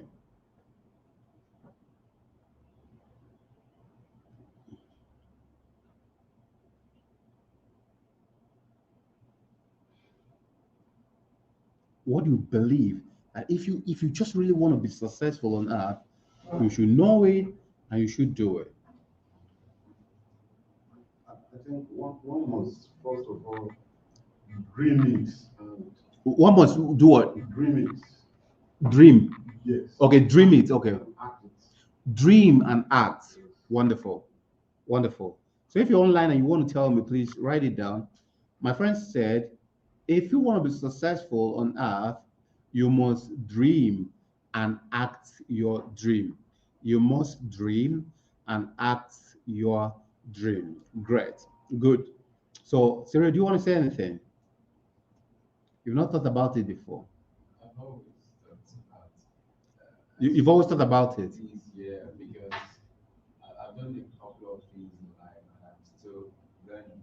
But, first, for me, I know myself, and I would say know uh, what problem you want to solve because you're unique, you're designed, and then what I think, what I'm passionate about.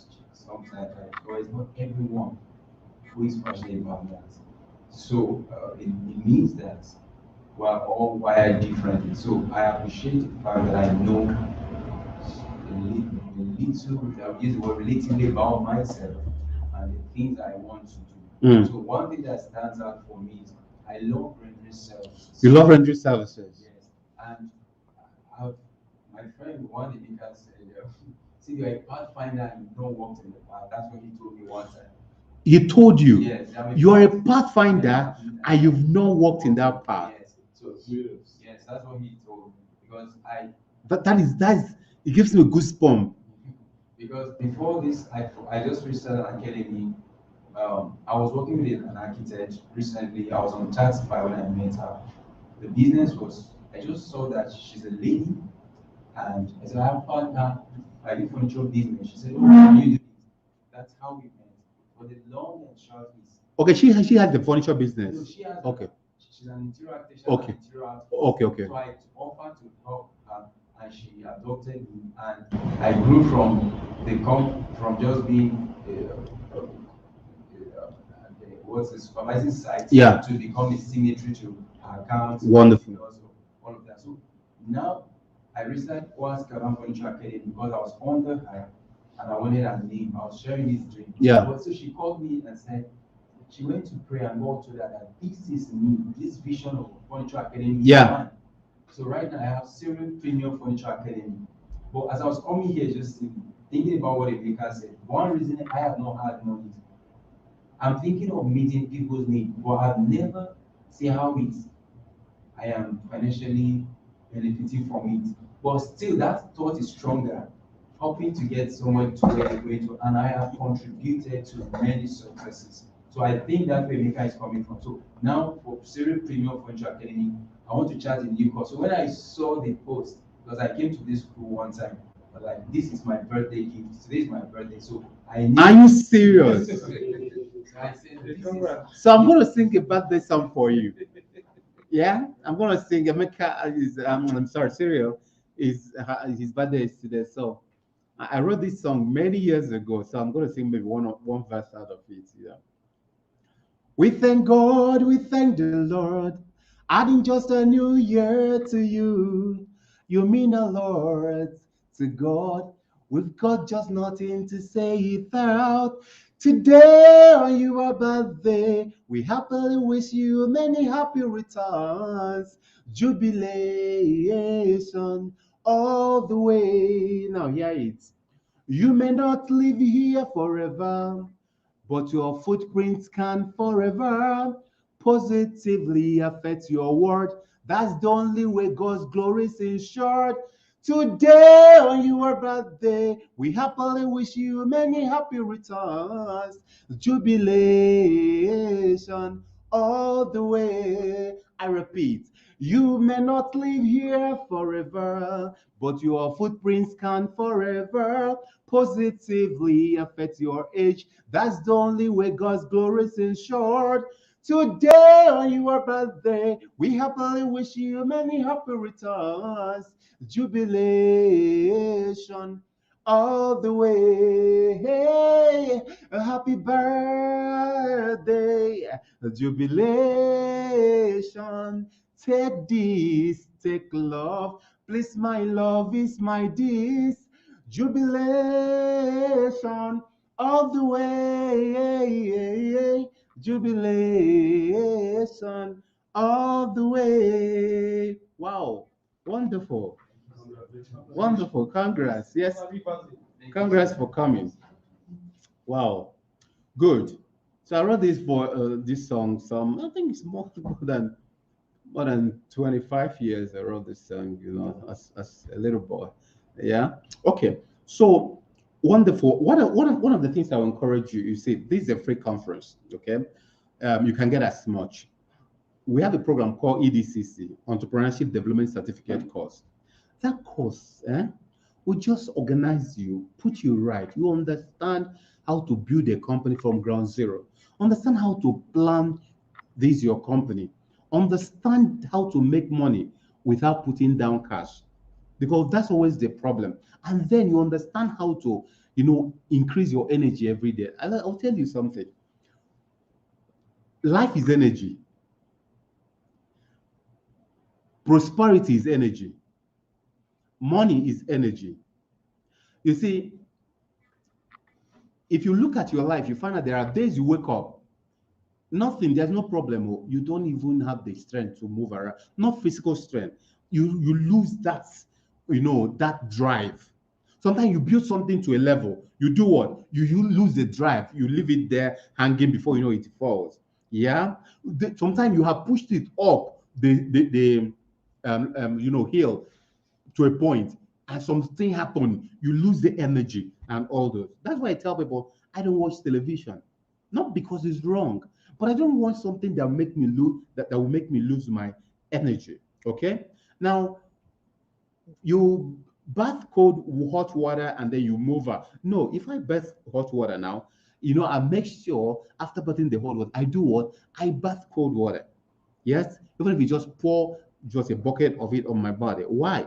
Because I need energy. I need something that energy is physiological, energy is psychological. You must match the two. Now, I don't wait for inspiration. I do what? I mechanize inspiration. So now these are things that you're going to get all the algorithms for doing them in the business school. And then you are able to move and really move. If you know me very well, anybody who knows me know that I read an average of one book every day. Okay. Now, remember, okay, you speak louder. Come to the door. Now, when you people wanted to come into my room this morning, your mom told you what? Quick, quick. Their mom said, "Don't come in, don't disturb daddy, let him have a nap." He has been reading from what? 2 a.m. till 9. 2, 3, 4, 5, 6, 7, 8, 9. 7 hours. Today, me and you today are putting 7 hours in reading. He said, "That's my daughter." They wanted to come greet me in the morning. Their mom said, "No, you can't come and greet him. He just closed his eyes.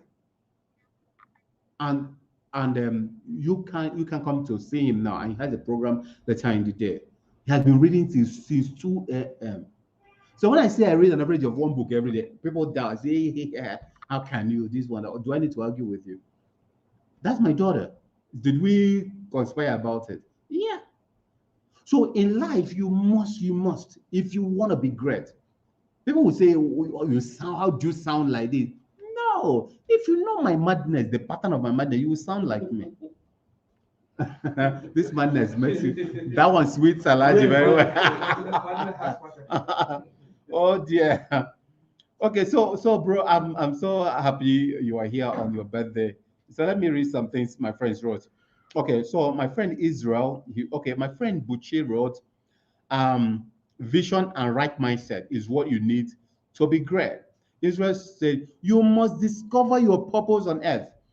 If you don't discover it, that's why I always pity civil servants. It's just go to work, come back, and all that. No. Yes, Israel said you must discover your purpose on earth.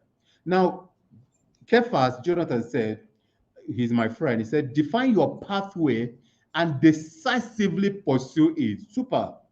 Then John Cherry said, okay, John Cherry, thank you very much. He said, right on, sir.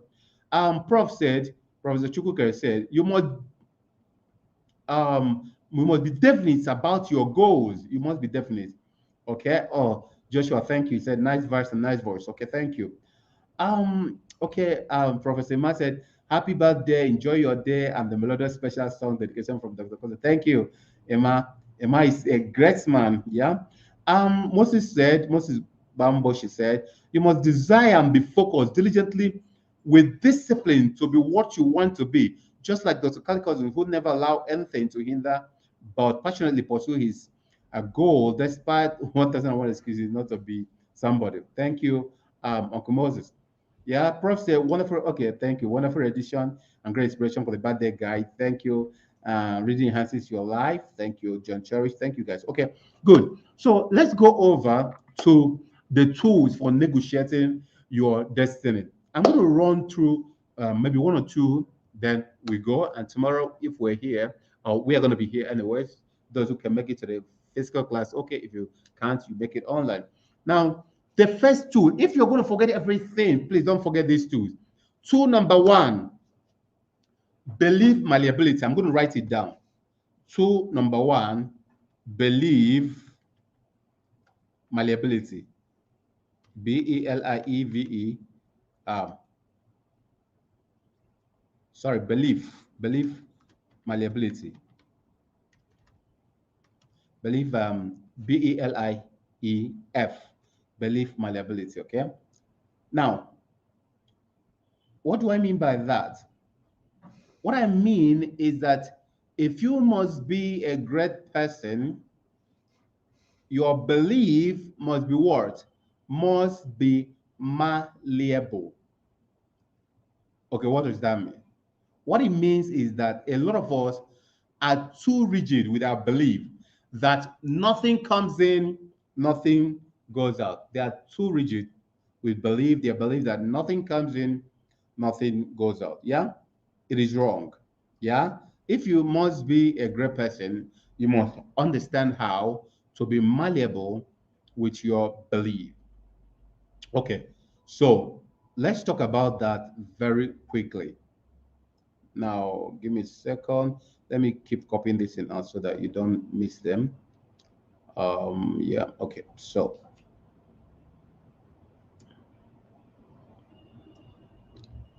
okay. So the first thing is belief malleability. Let me write it down. So now, in belief malleability, there are some components you must know. Yeah, some components. Yeah. So what is a belief? A belief is a belief. Sorry, that's a mistake. Belief.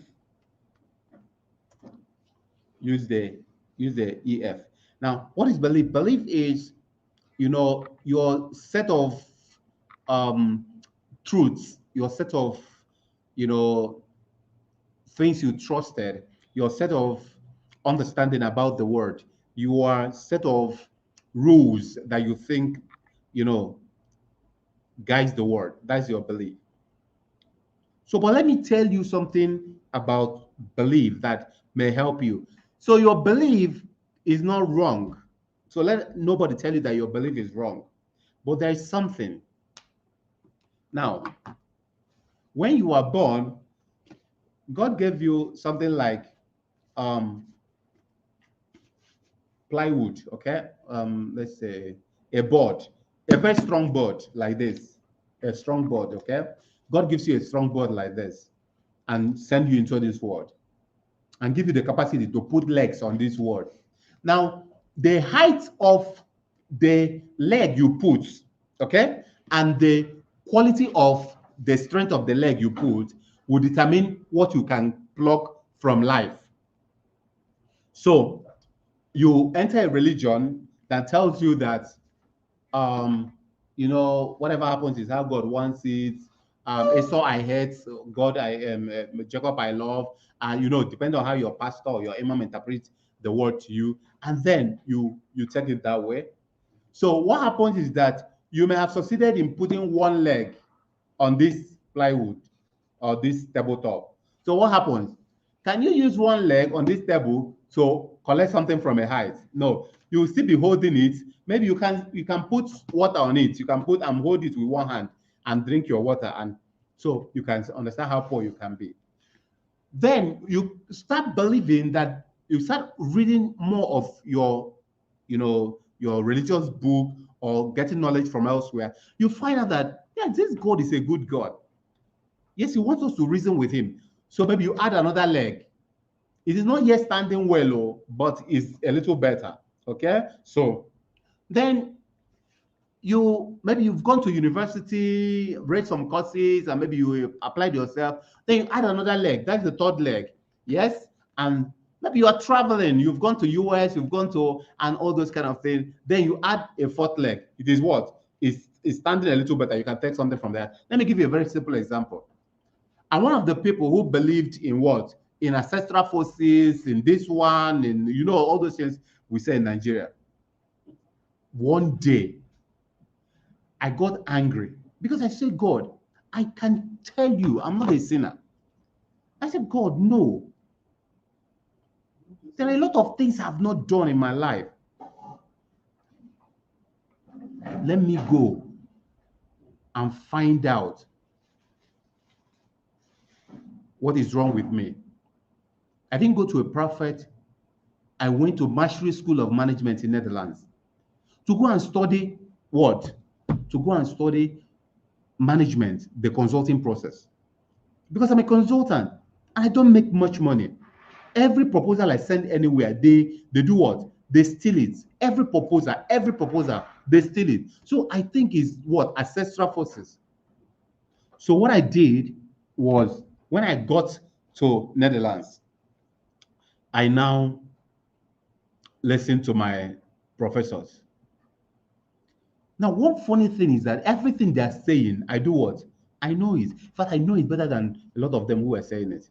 But you see, my intelligence is not showing, rather, my result is not showing my intelligence. You see, I know, but why is it my result is showing that I don't know while I know? Why? Anytime your result is not showing your intelligence, don't blame your result, blame your intelligence. Because your intelligence gave back to what? Your result. So I kept praying, God, please help me to see what these people are doing. Because everything they're doing, I'm doing. Tell me, let me see what they are doing that I'm not doing. One day, they gave us assignments. They said, Colgate, blah, blah, blah, has a problem. Tell them how you are going to solve the problem. Tell them your pricing. Tell them. Do you know what? I wrote my proposal, one of the best in the class. Everything. Then what did I do? I came to a place and drew a table. Problem, solution. I listed out all the words, all the problems, and I listed out all what? All the solutions. And now I mentioned for me to come and solve this problem for you, my price is 10,000 euros. I don't forget it. When the lecturer read and read, fine work. Immediately he came to the place where I drew table. The man fainted. He called me and said, super proposal. Now, but you've told me what you're going to do for me, and you've told me how you're going to do it. Now, give me half a reason why I should pay you this $10,000 when you have told me everything you're going to do and how you're going to do it. Now, you remember he fainted. Now it's my turn to faint. I fainted. Now, because I can now hear audible voice that this is your word. This is your ancestral forces. This is your, no. Hosea 4:6, my people perish for lack of knowledge. That was how I came back. Apart from every other thing that happened there. And I told myself, Oga, go and possess your possession. I started reading this Bible with another depth. I started checking what Jesus would have done. I started looking at the personality of Jesus. I started checking things out myself. Yes? I don't want you to come and read this Bible and come to Sunday and tell me something that inside this Bible that I can still read. Yes, I don't have anything against you as pastor or bishop or whoever you are, but let me read it and know it for myself. You see, that was how my life changed. We are talking about what? Belief malleability. Being able to be in that position where you are open and you are asking God, please allow me to see, allow me to see, allow me to see. Now, if you look at what I posted out there, you're going to see something I wrote. Belief malleability, and I bracketed, orientation will lead you to what? Your beliefs. So let's look at it. What makes up this your belief? Is it not orientation? What they told you in your village, what your mother told you, what your father told you, what you had in history, what you had in classroom, what you had from your imam, what you had from your pastor, what you read in your religious book, what you read in your primary rhyme, these are all the things. Like, do you want me to put it off? I should put it off. Put it off. Okay, sorry. So these are all what? These are all the things that make up your belief. You hear things like it is impossible, it cannot be done, blah, blah, blah. They are all the things that make up your belief. You see, so your orientation will make up your word, your beliefs, and your belief system. Then your beliefs will lead to your word, your feeling, how you feel about issues. That's why I don't like people telling me wrong things about Nigeria. They're going to say, oh, because you don't think about it, it's not existent, because you are not thinking about it. Your mother is thinking about it. Keep thinking. My PhD was on John Locke and human rights and John Locke and natural rights and all those. Now, in reading all the things I read before I wrote my dissertation, I found out that in the political economy and the political history of countries, they seem to have passed through all we are passing through. The only problem is that we have been on this mountain for too long. That's the only problem. Yeah, because if I ask you, Cyril, I ask Alaji, I ask Afolabi, where is your voting card now? They'll say votes don't count. I won't even disturb myself. And then you want God from heaven to come and change things for you. Don't worry. They will still come. I'm praying that this kind of government will come for another 8 years so that Nigerians will can buy sense. How can you say votes don't count? How could you say that? Votes count. It's only when you give them opportunity and you don't vote, that's when it doesn't count. Votes count. If we overwhelm them by voting, they won't see opportunity, yes, to actually do it. But I just say amen to people who argue about it. So God, we are praying, let's have this kind of government again. For what? For another 8 years. Let's now know whether votes can count or not. Because if Nigerians don't believe that votes will count, what's my own to tell them the votes will count? Let's have this kind of, let's have another Buhari come in and do his program again for another 8 years again. Let's see how it goes. So votes count. But that's by the way. Ability to understand that your beliefs, yeah, will fuel your feelings. How do you feel about making money? Alaji, Alaji Adams, how do you feel about making money? Oh, money is hard. Before you make money, you must suffer. If you must stay for 30 days before you do what?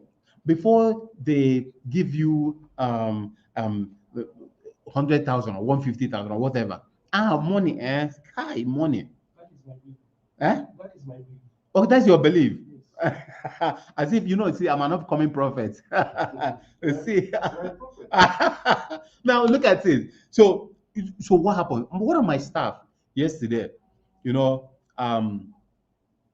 she just met somebody to buy a land of 20 something million, and they just sent her her own share of her agency fee, which could be more than what a lot of civil servants can earn in 2 years and all this kind of thing and all those. So I was telling her that this is wonderful. Your ability to understand that money is not linear. Cyril, are you getting me? Money is not linear. Money is not that you must count 1, 2, 3, 4, 5, 10 days, 20 days before. No. There was something you can do in 30 days. If you do it in 10 minutes, should they not give you that 30 days money? They should give you that 30 days money. So must money be linear? You must wait and go until, yes? It mustn't be linear. Okay? So that is that. Who is doing this sad reaction here? So who is the sad person? Oh, okay. Zize, are you sad? What's happening? Okay. Now, your ability to understand that money is linear or not linear is what the function of your belief. It makes you feel that way. So if you get money, if I give you like 10 million now, if I say do something for me, call somebody for me, you call, I give you 10 million, you won't sleep well. You will be feeling that, did you cheat this man? God may be angry with you. How can you just do this small thing and this one give you 10 million? No, it's not right now. If it's 200,000, okay, now how much is my salary that you give me 10 million for this small thing? I gave you 10 million because you've made me 1 billion. So must you feel guilty about that? So our orientation will fuel our beliefs. Our belief will do what? Fuel our feelings. And our feelings will do what? Fuel our actions. And our actions will do what? Will determine our destiny. And our destiny will in turn, become our orientation. And then we teach it to our children. Our actions will fuel our results, and our results will now, the same we get every time, the result we keep getting will now determine. So if you keep getting failure, what happens? Your destiny will look like failure. But that's not true. God didn't give you a failing destiny. It is your action. If you're not making enough money, what will happen at the end? They say you are poor, is it not? If you're not making enough money to take care of your family, then a lot of things start happening. Your children can decide to follow one big man. This one can decide to, they may not listen to you. They say their children are bad. This one, no, it's not your destiny. The point is that your orientations fueled your belief fueled your feelings, your actions, your result determine your destiny. And your destiny now become one orientation again that you tell everybody. This thing we are telling you, if God is not for you, there is nothing that, this thing that we are telling you. No, that's not true. That's not true. We are our action. How do you become a lawyer? By reading law book and law book and law book and law. Is it not? And going to law school. How do you become an engineer? So how do you become poor? No, it's not your fault.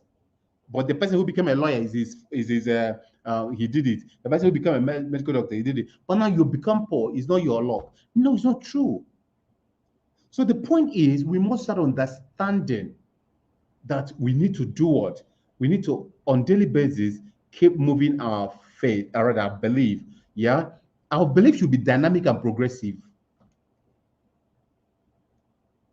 If you read the Bible, you're going to see that in the Old Testament, Syria, in the Old Testament, what was happening? If you do anything, God will do what? Will kill you. Did you read it in your own Bible, Syria? In the Old Testament, a lot of places when people do something, God will kill them. Do this one, fighting everywhere. Okay? In the New Testament, what happened? He's no more God.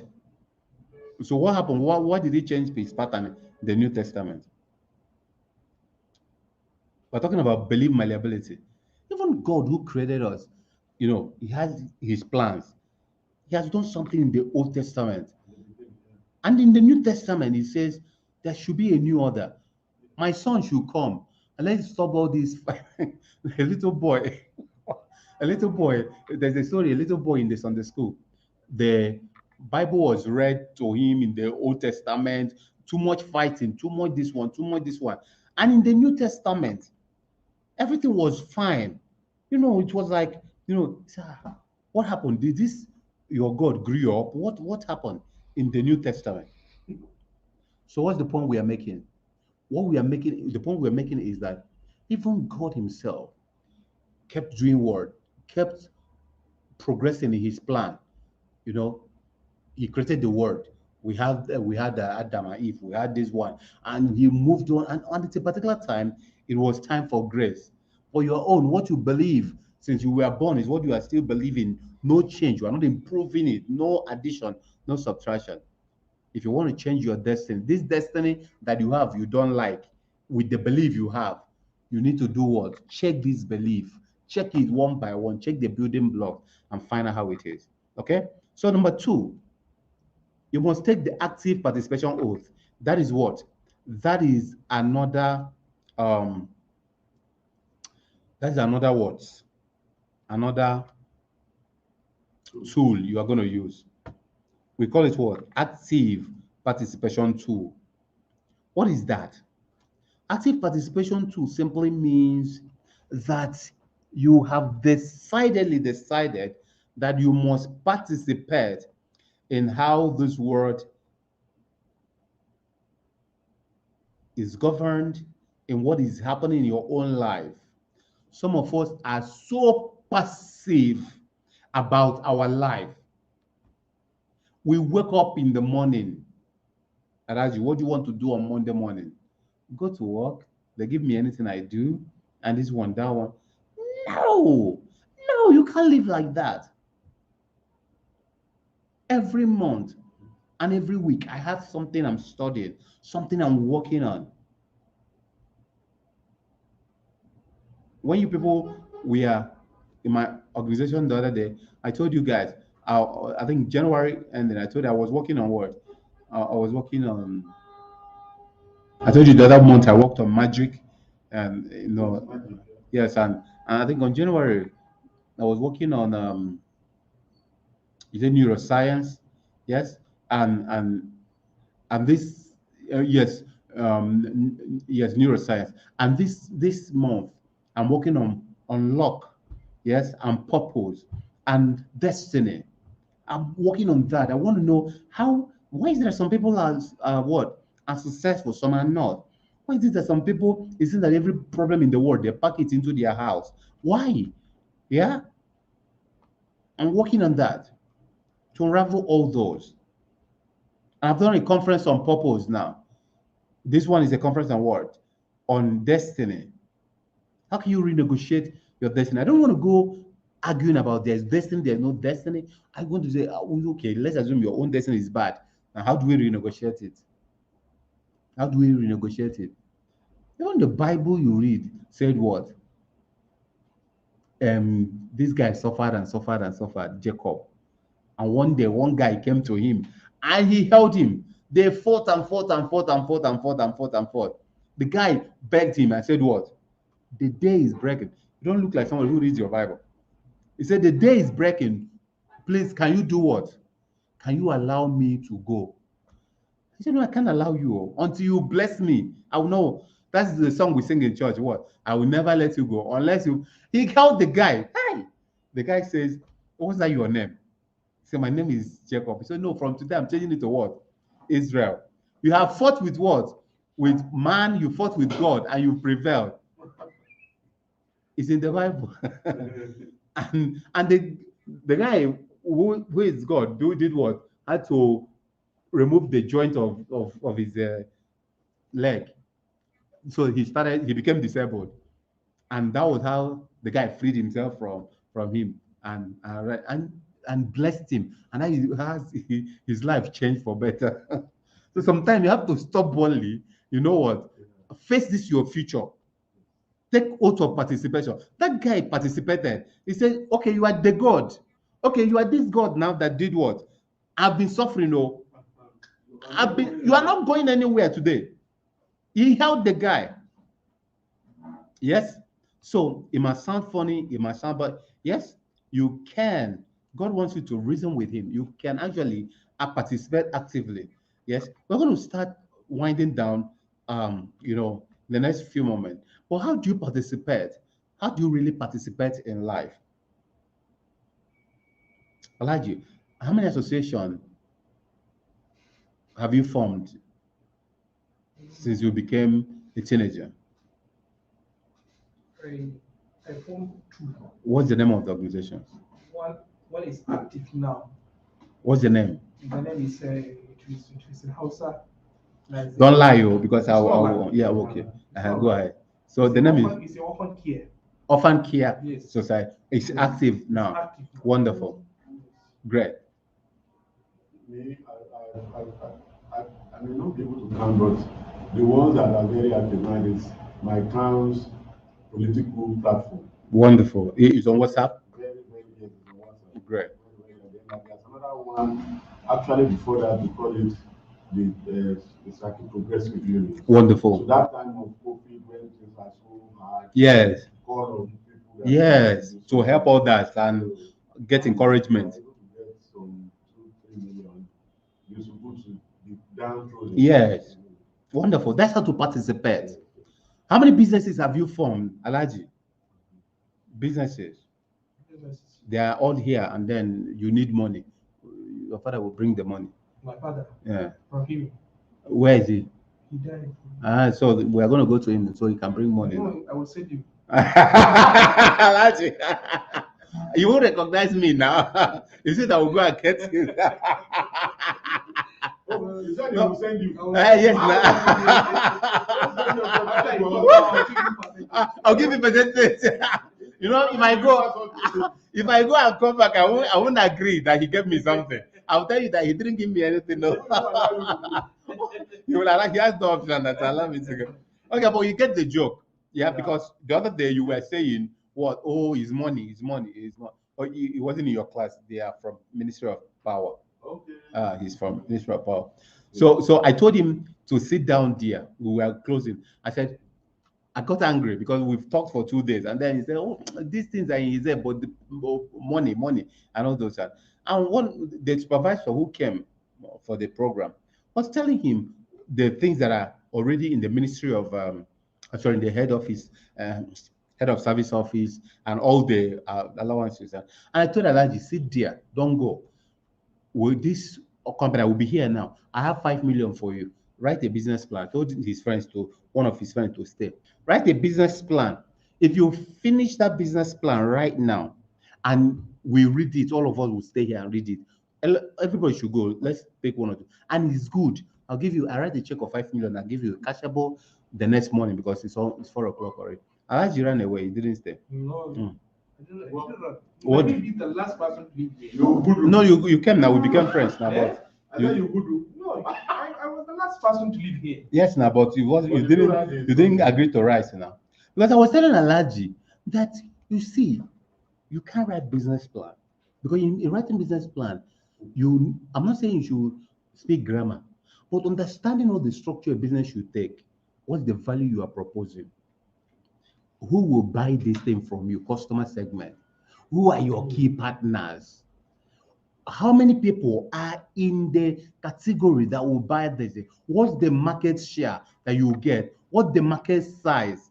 Yes. What would be the cost, the fixed cost, the startup cost, the variable cost? What are all these things? You should be able to know all of them because that's how you will say it, and you convince the person who is going to bring the money, and the person will bring the money. Yes. I've mentored somebody, I just pumped him up, and then he goes and get 100 million naira investment from one person, not two persons. 100 million. I've invited him severally to my programs. He's my mentee. Yes, 100 million from one person. What's the point? The point is that you must sound like the money you want to get. No, I don't mean faking it until you make it. So I'm talking about if you have a vision and you want to talk about it, there's a way you talk about it. We have goosebumps, whether it's a business or what, and people will be moved to that. You're going to say, oh, everywhere in the world, government have ports for these people, this one, that one. If you live in a country that government is not thinking for you, then will you just wait? How old are you today? Don't tell me.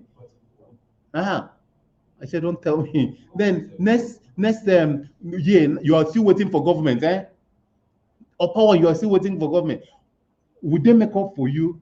They don't even know you exist in that sense. You see, sir, what we are seeing is like, for example, me. Yes. I have done a training with the EBI for the purpose of this in NASA. Yes. For almost 2 years now. Yes.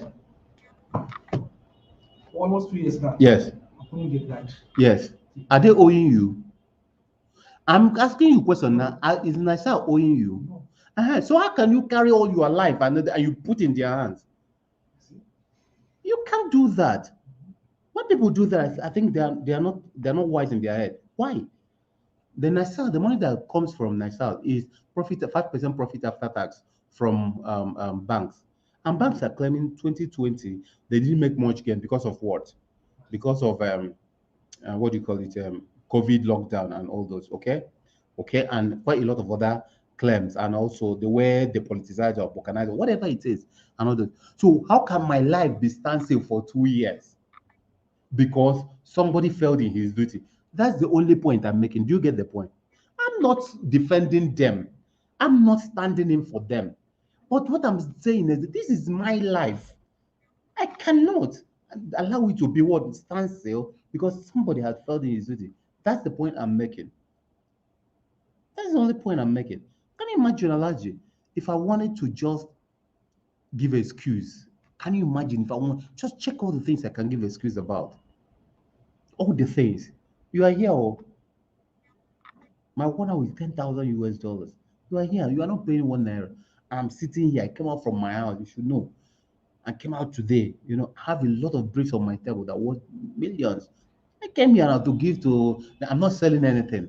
I'm not interested in what you want to buy from me. I came out here and I'm talking. Simple. So that is the point we are making, that we cannot allow. You don't know what you will gain next out of this. 100%. Yes. That's how to make your luck. Yes. That's how to make your luck. If you don't get it from God, you get it from human. You man, you can go now and mention me to your governor. You can go and mention me to your honorable member. You can go now. One person will be saying one problem. You say, there's this man who, if he handles your son, the man will come here and pay me 20 million and all those. If I didn't come out today. So that's how people make luck. Show up. So the point we are making is that you must understand active participation. Active participation. You must understand how to participate and be part of that. Okay, good. So if you've got that, let's talk about the third one, and then we leave here.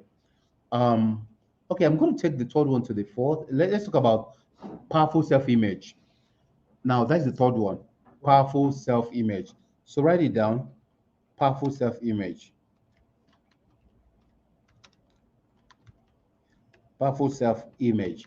Now a lot of people are who they are today because of what they think of themselves. So when you pass Transcorp, have you gone in there to tell them, give me your, let me know how much rooms are worth? Have you gone to Transcorp to ask them that? You can't remember. You've gone to other places. Well, why haven't you gone to Transcorp? It's about the biggest here in this city. So now I give you an assignment on Monday. Do what? Go there and ask them how much is your room on weekend, on weekdays, and then when they tell you, say okay, tell them okay, I'm coming to lodge middle of March. Okay, yes, that is if that's when you want to come and lodge. Have a date you want to come and lodge, and tell them okay, I'm coming to lodge middle of March. Okay, okay, the this floor, you said the floor you want to, and then you tell them the date you're coming to lodge, and then you are not paying anyways. You go, and then insist in your mind that you are going there to do what? To lodge with your family, or maybe your wife, yes, and all those, and insist on it. You see, why we don't, if you insist on it now, you start, you 84,000, 102,000, 200, that money will not become anything for you again because it's one night, is it not? And but when you look at that money now, you're going to be laughing in your heart. This man want me to go and spend that money. What will I what will I get from that and all those? But you see, when you have the self-image that tells you you've come of age and you are supposed to, yes, you are supposed to um, be able to have this, what happens? It has no option than to start, gravitating towards you. You may not be the person who will pay. You will just be there and they call for one conference or somebody wants something and you go and wait for the man. God forbid they should come and wait for you, but you go and wait for the man and you say, oh, find him a room, we're going to talk 2 a.m. in the night, you see, and you sleep in that trance. The Bible says what? Wherever you do what? You match your feet. Is it true? You've possessed it. At least to the extent of at least sleeping there and all this kind of thing. So how many times have you gone to Transcorp lobby bar and stay there? Maybe buy what do you call it? Bottle of open a bottle of Coke or whatever. Or And water. yes, for water. And sit here and drink it and just you keep decreeing. God, my feet have much. I will close deals here. I will be sleeping here. I will be doing trainings here. I will do programs here. I will, I'll buy into the shares of this company. Self-image. Remember, that's what we are talking about. I'm not saying you should start perambulating, but the point is that if you know who you are, there are kind of things you will do. You will do. One of the things you will notice when you go there to sit, and you see people who you know they are not as intelligent as yourself. Not pride though. You know is that they are not as intelligent. You see them come and collect their key or come and book for 20 people. But then you'll be asking yourself, which God are they worshiping? And what did they do for God? Is their father. My son is 7 years. He will be 8. They are twins. He will be 8 second of next month. You know, You are very powerful. he told me something. It's something I know, and he said, we were discussing something. He said, yeah, that's why it is said, if you end up the child of a poor person, it is not your fault.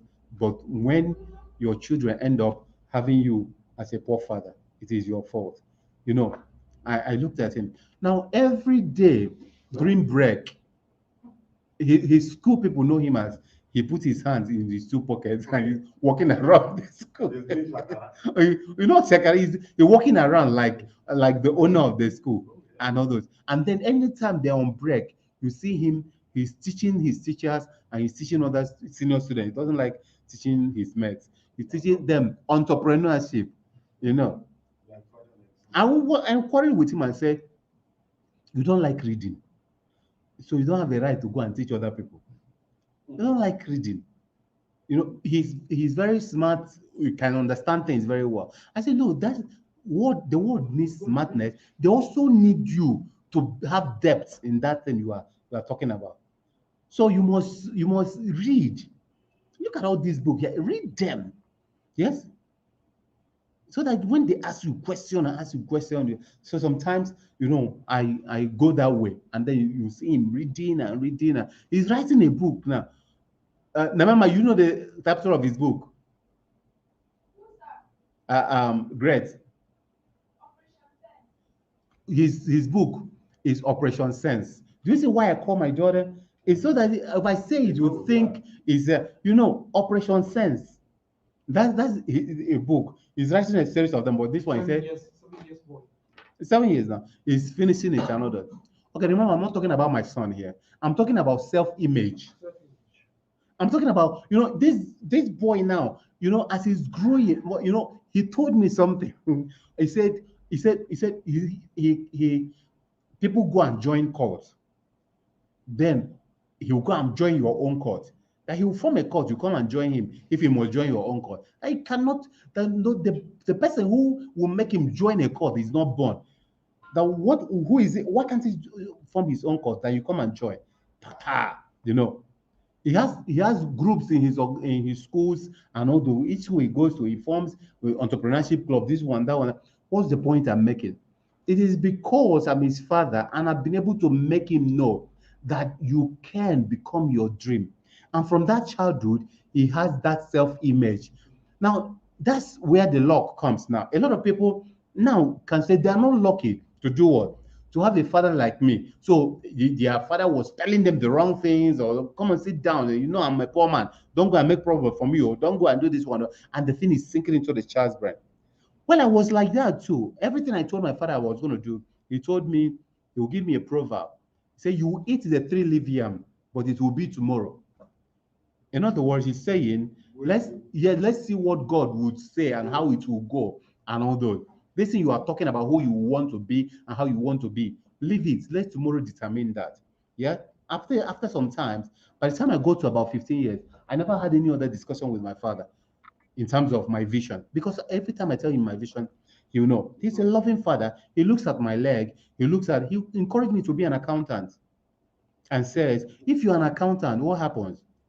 You will sit one place, be working. Either you're working in government or you're working in bank and all those kind of things, and they'll pay you salary. One day, God will make it possible. A woman who loves you can see you, and then you guys get married, and God can bless your children. And then he announces your name everywhere. So God can always announce you, but it may not be through you. I say, God forbid.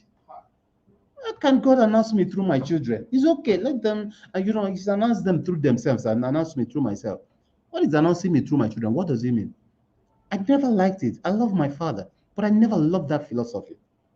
What are we saying? We're talking about what? Powerful self-image. Remember, that's what we're discussing. You need to know who you are. You need to look yourself in the mirror and say, this guy is a world shaper. This guy is, you heard about my song? I'm the superstar. Without wings, I've touched the sky. Yes?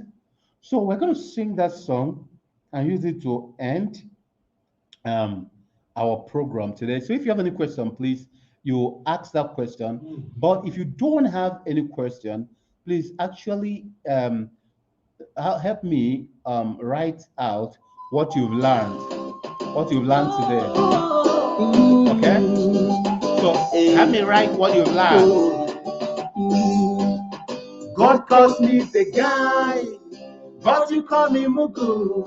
Hey, if I be you, then you come to me. Now who you go believe? God calls me superstar, but you call me Sabah, Mr. Sabah. If I be you, then you come to me. Now who you go believe? Now you're asking me who I am. If I tell you, will you believe me? You're asking me where I come from. If I tell you, will you comprehend? You're asking me who I am. If I tell you, will you believe me?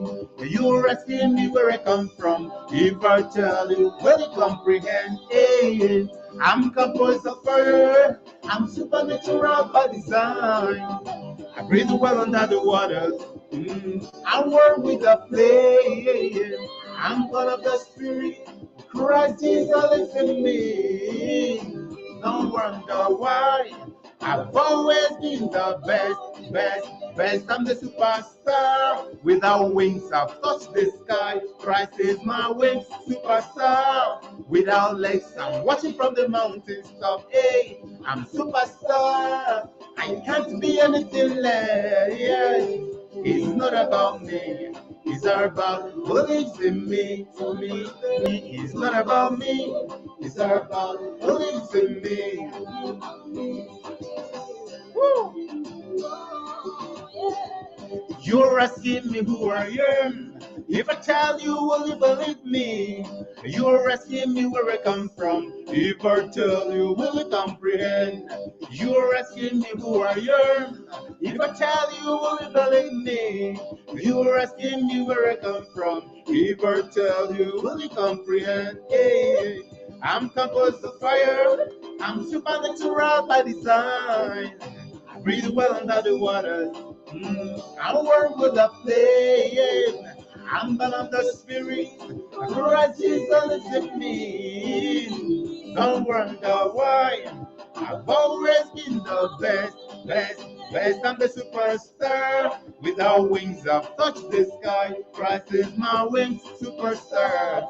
Without legs, I'm watching from the mountains top. Hey, I'm superstar.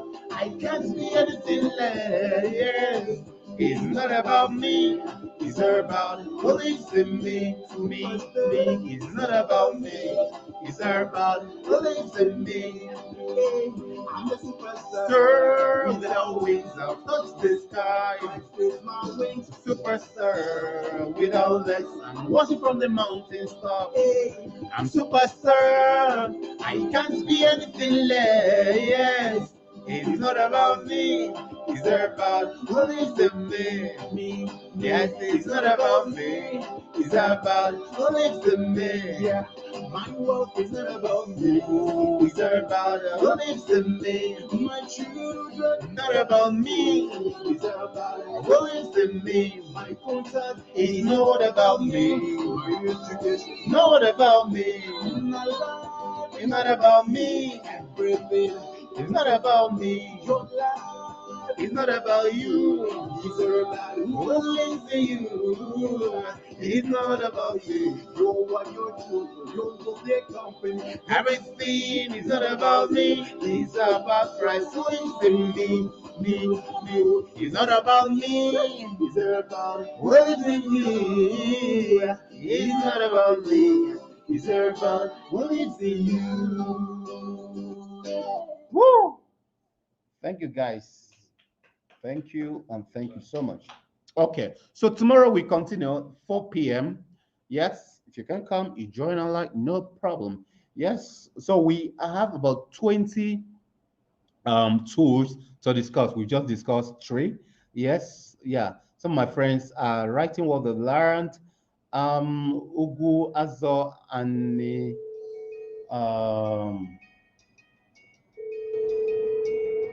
Ugwazo and Diobi Obiagari said, believe, malleability, active participation, purpose. You may think, okay. My friend Keva said, your mind is king. You go where your mind goes. Super. Yes, my friend Fidel says, awesome teaching, although I joined late, but understand that you should believe in yourself and make something out from what God has deposited instead of you that is making them for yourself. My friend Dr. Matt said, uh, okay, Sherry said, wow, I celebrate the grace in you. Oh, thank you, John. Fidel said, God bless you. Thank you. Dr. Emma said, there may not be a significant success without a purposeful determination, belief, malleability, active participation, and powerful self image. Thank you, Doc. Thank you for always coming around. Yeah, praise said, if my intelligence is not equal my result, then I should question my intelligence, not my result. Thank you. Anti-praise. Thank you, guys. God bless you. See you tomorrow, 4 p.m. Tell your friends, share the thing so that others can also watch. Will you put it in your status so that your friends can watch? That's what we need at this particular time in Nigeria, where people are becoming hopeless. Their energy, if you open the television, all the things you hear are words and words and words, and the government is not caring. We need to strengthen ourselves and then take our destiny in our hand, go do something. We have a living God, we have a great God. He's a loving Father. He thinks about us, even if the government doesn't think about it. God does. And if that is true, so let's strengthen our faith and then go out there and do our thing. Why we hold them responsible? Do your BVC, go vote on voting days, join a political party, fight for posts. There's no way we can change this country by just being docile. The problem, or rather, the punishment that God allows the intelligent people to pass through is that when they fail to appear, the foolish one will rule over them and then suffer them. God bless you. See you tomorrow. Remember, let's stay celebrated always. So let me sing my song again while you are going home. Let me enjoy my song. Thank you. Bye bye. Welcome. Good.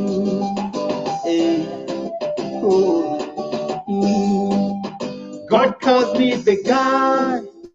All you call me Mugo. Hey, if I be you, then you come to me. Now who you go believe? God calls me superstar. All you call me Sabah, Mr. Sabah. If I be you, then you come to me. Now who you go believe? Now you asking me who I am. If I tell you, will you believe me? You're asking me where I come from. If I tell you, will you comprehend? You're asking me who I am. If I tell you, will you believe me? You're asking me where I come from. If I tell you, will you comprehend? Hey, I'm composed of fire. I'm supernatural by design. I breathe well under the waters. I'm warm without flame. I'm born of the spirit. Christ Jesus lives in me. Don't wonder why. I've always been the best. I'm the superstar. Without wings, I've touched the sky. Christ is my wings, superstar.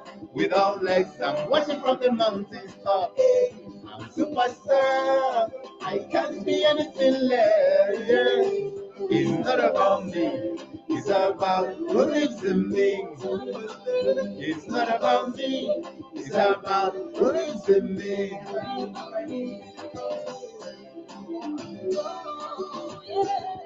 You're asking me who I am. If I tell you, will you believe me? You are asking me where I come from. If I tell you, will you comprehend? You are asking me who I am. If I tell you, will you believe me? You are asking me where I come from. If I tell you, will you comprehend? Hey, I'm composed of fire. I'm supernatural by design. I breathe well under the waters. I'm one with the flame. I'm born of the spirit. Christ Jesus lives in me. Don't wonder why. I've always been the best. I'm the superstar. Without wings, I've touched the sky. Christ is my wings, superstar. Without legs, I'm watching from the mountains top. I'm superstar. I can't be anything less. It's not about me. It's about who lives in me. It's not about me. It's about who lives in me. I'm the superstar. Without wings, I will touch the sky. Oh, superstar. Without legs, Watching from the mountains top. I'm superstar. I can't be anything less. It's not about me. It's not about who lives in me. And as I'm sending it to you. It's not about me. It's not about who lives in me. Yeah. My work is not about me. It's not about who lives in me. My children, not about me.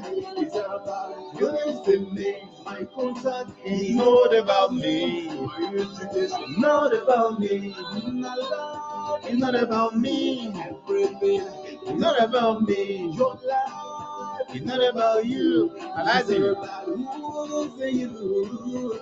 It's not about you. You're what you do. You're what your company. Okay. It's not about you. Things are about Christ. You tell him now. You. It's not about me. It's not about what is in you. It's not about you. It's about what is in you. Wow. Thank you guys for coming. Hope to see you tomorrow with your friends. Yeah. Thank you so very much for coming. You are highly appreciated. This way we are getting free. So last week I called you. I called Desire. Okay. You promised to give me an hour. Oh, okay. Well, talk with her. I She will. called her. You promised to call me back, but She's so busy. okay. She's so busy. So don't get tired. Just talk with her so that she can get that hour. This week may not be possible. I'm doing something for one